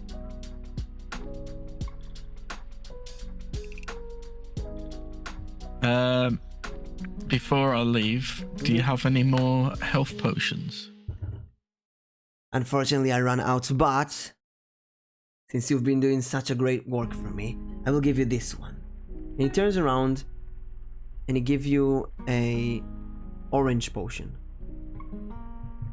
And he tells you, this is a pain-soothing potion. It will not heal, but it will soothe the pain. Use that if you find it hard to give the dagger to your friend. Thank you. And please, have a safe journey back. Thank you. Goodbye, Sasuke. Goodbye. I'm gonna exit the shop. You can't, it's barred, but he opens he opens the door and now you can leave. Yeah. Can I head to... Wait a second. Boy, he chases you. Did you always have these 2 pins, the blue and a red one? Yes. Oh, I see. Oh well, might want to hide them. Ask? You might want to hide them on your way back. Why'd you ask? Just they look very expensive. I don't want you to get robbed. I'm sure I'll be fine. I trust you. Good luck, boy, and thank you for the service. The entire town is thankful. No problem. He goes back to the shop and closes the door. Right, so can I head to the blacksmith's? Yes, you head all the way back to the blacksmith. Looks very happy, a good day, bangs his hammer on swords and so on. Hello, sir. Hello, cute monkey. How can I help you? Could you upgrade this stuff, please? What is that? I can, you show him the dagger as well, the thingy? No, I'll just I'll take that off and kind of hide it in the underwear. But I say I've got this scythe. I was wondering if you'd be able to use the scythe to somehow improve the stuff. Oh, let me see that. Definitely can. Might take a couple of days. I got some big orders here, but I can definitely put the scythe on the end of the dagger, at the end of the staff, make it a bigger, longer weapon. You sure you can be able to carry that after the wall? It might be a bit too heavy for you. Maybe. What about... Would you be interested in buying the scythe or the staff? He looks at the scythe, kind of carries it and swings it around. That's a good weapon, this one. I will pay you 50 gold coins for it. And is there a way you'd be willing to give me a reduced amount and improve the staff now? I might be able to do it in a couple of hours, but it will be about 200 coins. It's very busy work today. How about I'll give you the scythe and I'll pull out the crown and I say, what about this? Surely this has some value to... Where did you get that, young boy? I found it on my travels. Did you went to the castle? No. This is the king's crown. Did you steal it from him? Isn't the king dead? Hey! That boy here went to the castle, stole the crown. The carpenter turns around. You what? And one woman Hey. You what? And all of them start gathering around. The entire market is now standing and pointing at you. And one boy is like, he's a thief. He went to the castle and stole the crown from the king. He's a body corpse disruptor. He has no respect. And the blacksmith says, boy, I don't know what you're messing, but you better bring out the crown right now and apologize to everyone. Unless you want to run really, really fast. We don't like thieves here. Listen, I found this crown on my travels. I'm happy to trade it to you in exchange for your services. I gotta need your help to get this boy here. And he goes to grab a rope. I will grab his legs. And the old carpenter kind of starts walking towards you. All of them get closer to you. Wait. Okay. Look, I found it, but if it's between my life and having the crown, just take it. Do you give the crown to who? The blacksmith. You give the crown to the blacksmith. He looks at you, stares at you and says, now boy, you've caused a lot of problem in this town. Why don't you take your scythe with you and leave and never come back? If that's how you're gonna be, I thought we could make a good business deal here. Now after you showed me you're a thief, I know you brought the crown back. Are you going to apologize to every citizen in the town for disrupting the king? Going into the grave of the castle? So I rude. didn't disrupt anyone. I found it on my travel. I see. You just found it. Happened to found it. I see. Well, Have you never thing where when you kill an animal, sometimes you find like gold on them and other stuff? He also kills animals. He's cruel. Nah, shut up. We all kill animals to eat. Now listen, boy. I don't even think you found this, and I don't know how you got the crown, but if you're gonna stay in this town, you better stay with one eye open during the night, because all the people are kind of angry. And it's better for you if you found stuff to find the exit and go take the next boats outside. One thing before I go then. I'm gonna pull out the broken item. I'm gonna say, do you know what this is? Where did you find this, boy? You're just full of surprises, aren't you? He grabs the broken item from you and says, be a fine, mighty weapon, this one. Worth nothing though, too bad you found it broken. Worth trash. Human form, hello Danny! Look at my tongue. The anime. I'll take the broken item back then. Okay. And I'll head to the exit of the town. You go back to the docks and the ship is it's a different ship, but it's still there. There's another guard who waits for you, and apparently it is 20 coins to go back to where you came from. Yeah, I'll pay the 20 coins. You pay the 20 coins, you have 280, and the ship sails with some water in the background. It's very calm, and the water is cold, the air is cold, and while you sail, you feel like this journey was kind of weird. You went to this castle, you messed up with you don't know what kind of weird family. You got an extra pin, kind of identical to your one. You really have no idea what's going on, but you sail all the way back to the dock. Luckily, the boat that you left there 4 days ago is still there.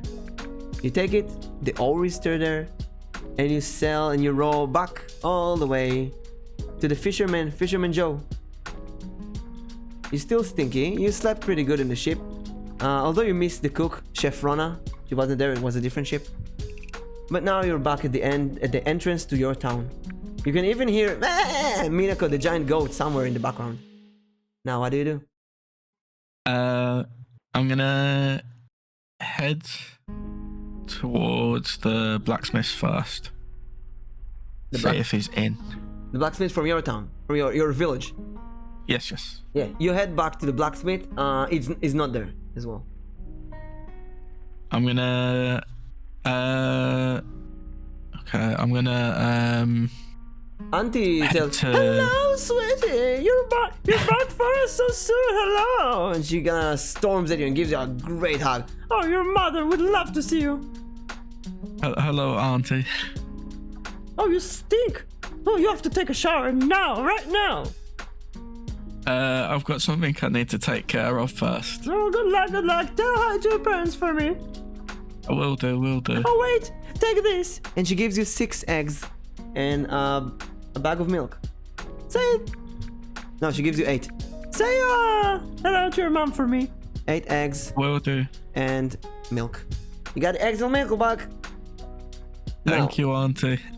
It seems like the huts were fixed and Tori's house was kind of improvised fixed. The house is better now.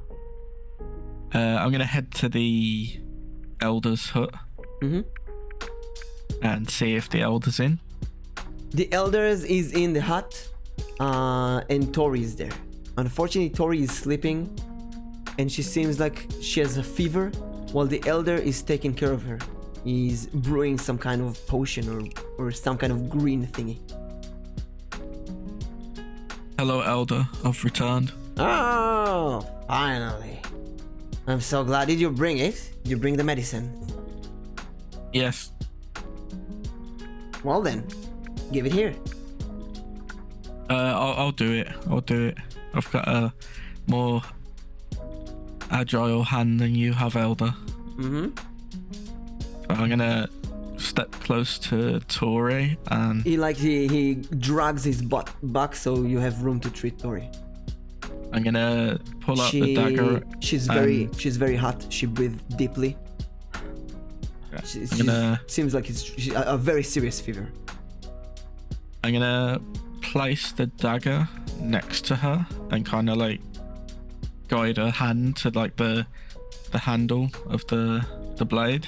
You carefully place the dagger on the floor next to her, and you can feel the small demons wanting to jump out of it, but he's not touching anything. You put her hand on the handle, and for some reason, her fever slowly goes down. She starts breathing normally, and she's calm now. The leader looks at you and says, "What is that? What did you get? What kind of medicine is this?" Once I've seen that she started to recover, I'm gonna take the dagger and kind of like hide it away and like put it away and just be like, it was something Sasuke had told me to get. But I have to return it. Return it to its original place. Well, it could help save more people. Leave it here. No, I can't do that, Elder. What if someone gets sick? What if someone got infected? We must have it. There'll be other ways, Elder. So my friend gave it to you. You're just gonna bring it back to him? He probably has more. He borrowed it to me. I see. So I have to return it. You don't care about your village? What if I get sick? What if your mom and dad get sick? What if the goat? What if the goat gets sick? Of course, but wouldn't that would be theft? Would you really steal off your friend? I understand, but he stands up. It's kind of shaky, an old man. I understand, but I have to take care of a village, you understand? And he pulls out a cane, and out of the cane he pulls us a sword. Now give it here, boy. I'm gonna take. I'll take one of the eggs and I'll like throw it at his face. Oh, it's a 2. You missed the egg, and he's like, "Boy, come back here now!" And he storms after you. He's pretty slow though. If you want to, you can easily outrun him. Yeah, I'll run. You run away. Tori gets up and opens her eyes and see you run while the elder chases you with a sword. Where do you run? I'm gonna run to Minako, to my giant goat. You run to the giant goat Minako. She's there, meh, eating fruit with all the other giant animals. I'm gonna jump on her back. Let's see. Try to ride her. 15. You easily climb her back and jump on it. You're like, meh, very excited. And the elder is like, "Boy, you are dooming your village. Bring it back. You know we need it more than them. They are a big city, they have many doctors. We only have this thing." I'm gonna start like trying to get out, like away from him. Oh, I'm gonna try get into mine, but I'm gonna say, I'm doing this for the village. You'll understand. So where are you headed? I'm gonna go to mine to like. To your home? Yeah, to try and just quickly drop off the drop milk off and eggs. Minako and you run very fast. The mayor cannot keep up. The leader cannot keep up. You quickly reach your home. You open the door, and your mom is as usual in the kitchen. "Oh, sweetie, you're back!" And she runs towards you to hug you. I'm gonna say, "Mom, I don't have time. Here's your eggs. Here's your milk. I'm gonna keep one of the eggs for myself as well." Okay. And your father just bought and then you brought me more. Thank you. Oh, we will use them. You get one egg and you give her the milk. So now what? I'm gonna quickly say, "Mom, I'm gonna show her the blue rose pin and say, oh, why is there a pin that looks exactly like ours? What? Have you seen this before? Where did you find this, love? Where did you find this one?" In the city. Oh no. Love, how? What do you mean, how? How did you find this? Where in the city? I came across it. She was completely lost. Your sister was lost with it. How did you find What this? sister? What sister? No, love, please. What do you mean, though? She starts crying. She grabs a chair and sits down and says, We We're not from here. Hello, Monkey Pumpkin. Hello. Deja is here. Your mom sits next to the chair and says, you were not born here. In fact, after you were born, we moved to this village to stay away. Your big sister, she was born in a castle. She wore this one at all times, and you got the red one. She died by we don't really know how. It was an infection, a curse. She died by it. And we moved here. I didn't think you could find this one. We wanted just quiet life, you know? You can have a quiet life, Mom, but why did you keep this from me? I didn't want you to know you had a sister who died. How would I tell this to you? How would you live? We thought a fresh start is the best option. I'm sorry I hid it from you. I'm sorry. Okay, Mom. There's something I've got to do. Something I've got to take care of. What is that? But I'll be back. Wait, where are you going? Don't worry. Where are you going? I need to leave the village again. No, Deja, please stay here. I don't want you to die as well, please. I'll be fine, Mom. Deja, no. I'll be fine. I'm gonna exit the house. You exit the house. Your dad sees you. Deja! Whoa, come here and say hello to your old man. I'm gonna say, sorry, Dad. I don't have time. I need to go. You younglings always in a hurry. Did you see Tori? Oh, she was whispering your name this entire time. I hope you get her better. Yeah, I managed to help her. Okay, see you later then. Bring her back to dinner. Hey?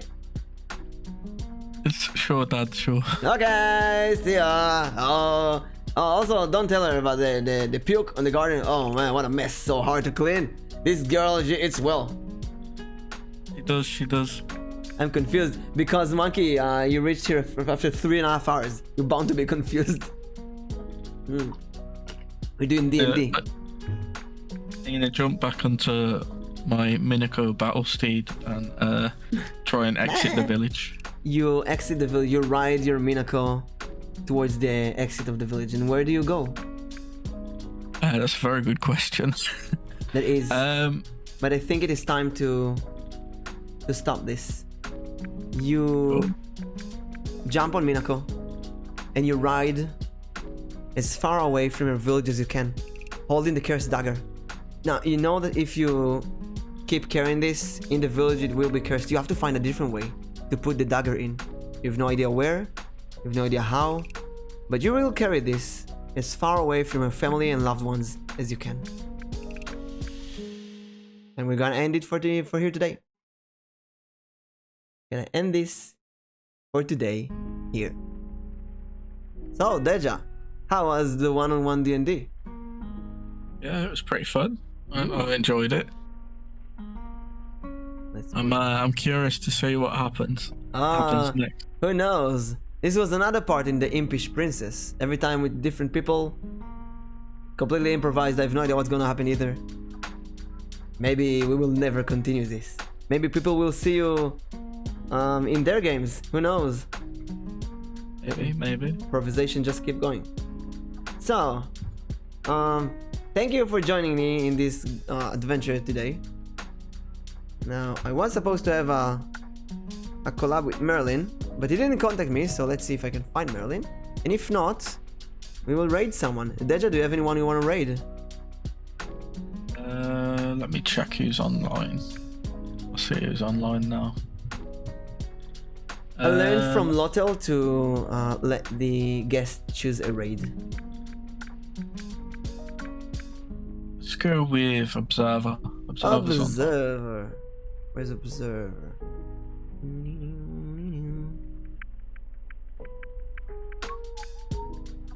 What is Observer doing right now? Just chatting. Just chatting. Let's just make sure that Observer is actually there. That's a good point, actually. I learned it the hard way. Oh my god, the odds. He's there. He's there? Okay, we're gonna raid Observer. So thank you, Deja. Oh, do you have any announcements or anything you're gonna do after this? I'm gonna be streaming some DVD later, some Dead by Daylight. Ooh. Check it out, Dead by Daylight. Don't know what time though. Just keep an Probably in, eye like- up on eye open on Twitter and so on. Yeah. Okay, so thank you again to DejaWukong. Shout out Deja. Check out DejaWukong, the amazing monkey VTuber. And thank you to everyone who visited us today. And let's have a good time, everyone, and eat something, eat veggies, and drink water, and rest well. I'll see you later. See you later, Deja. See ya. Bye bye. I'll be back. Take care. Bye. Thanks for having me. Yay! No problem. Anytime.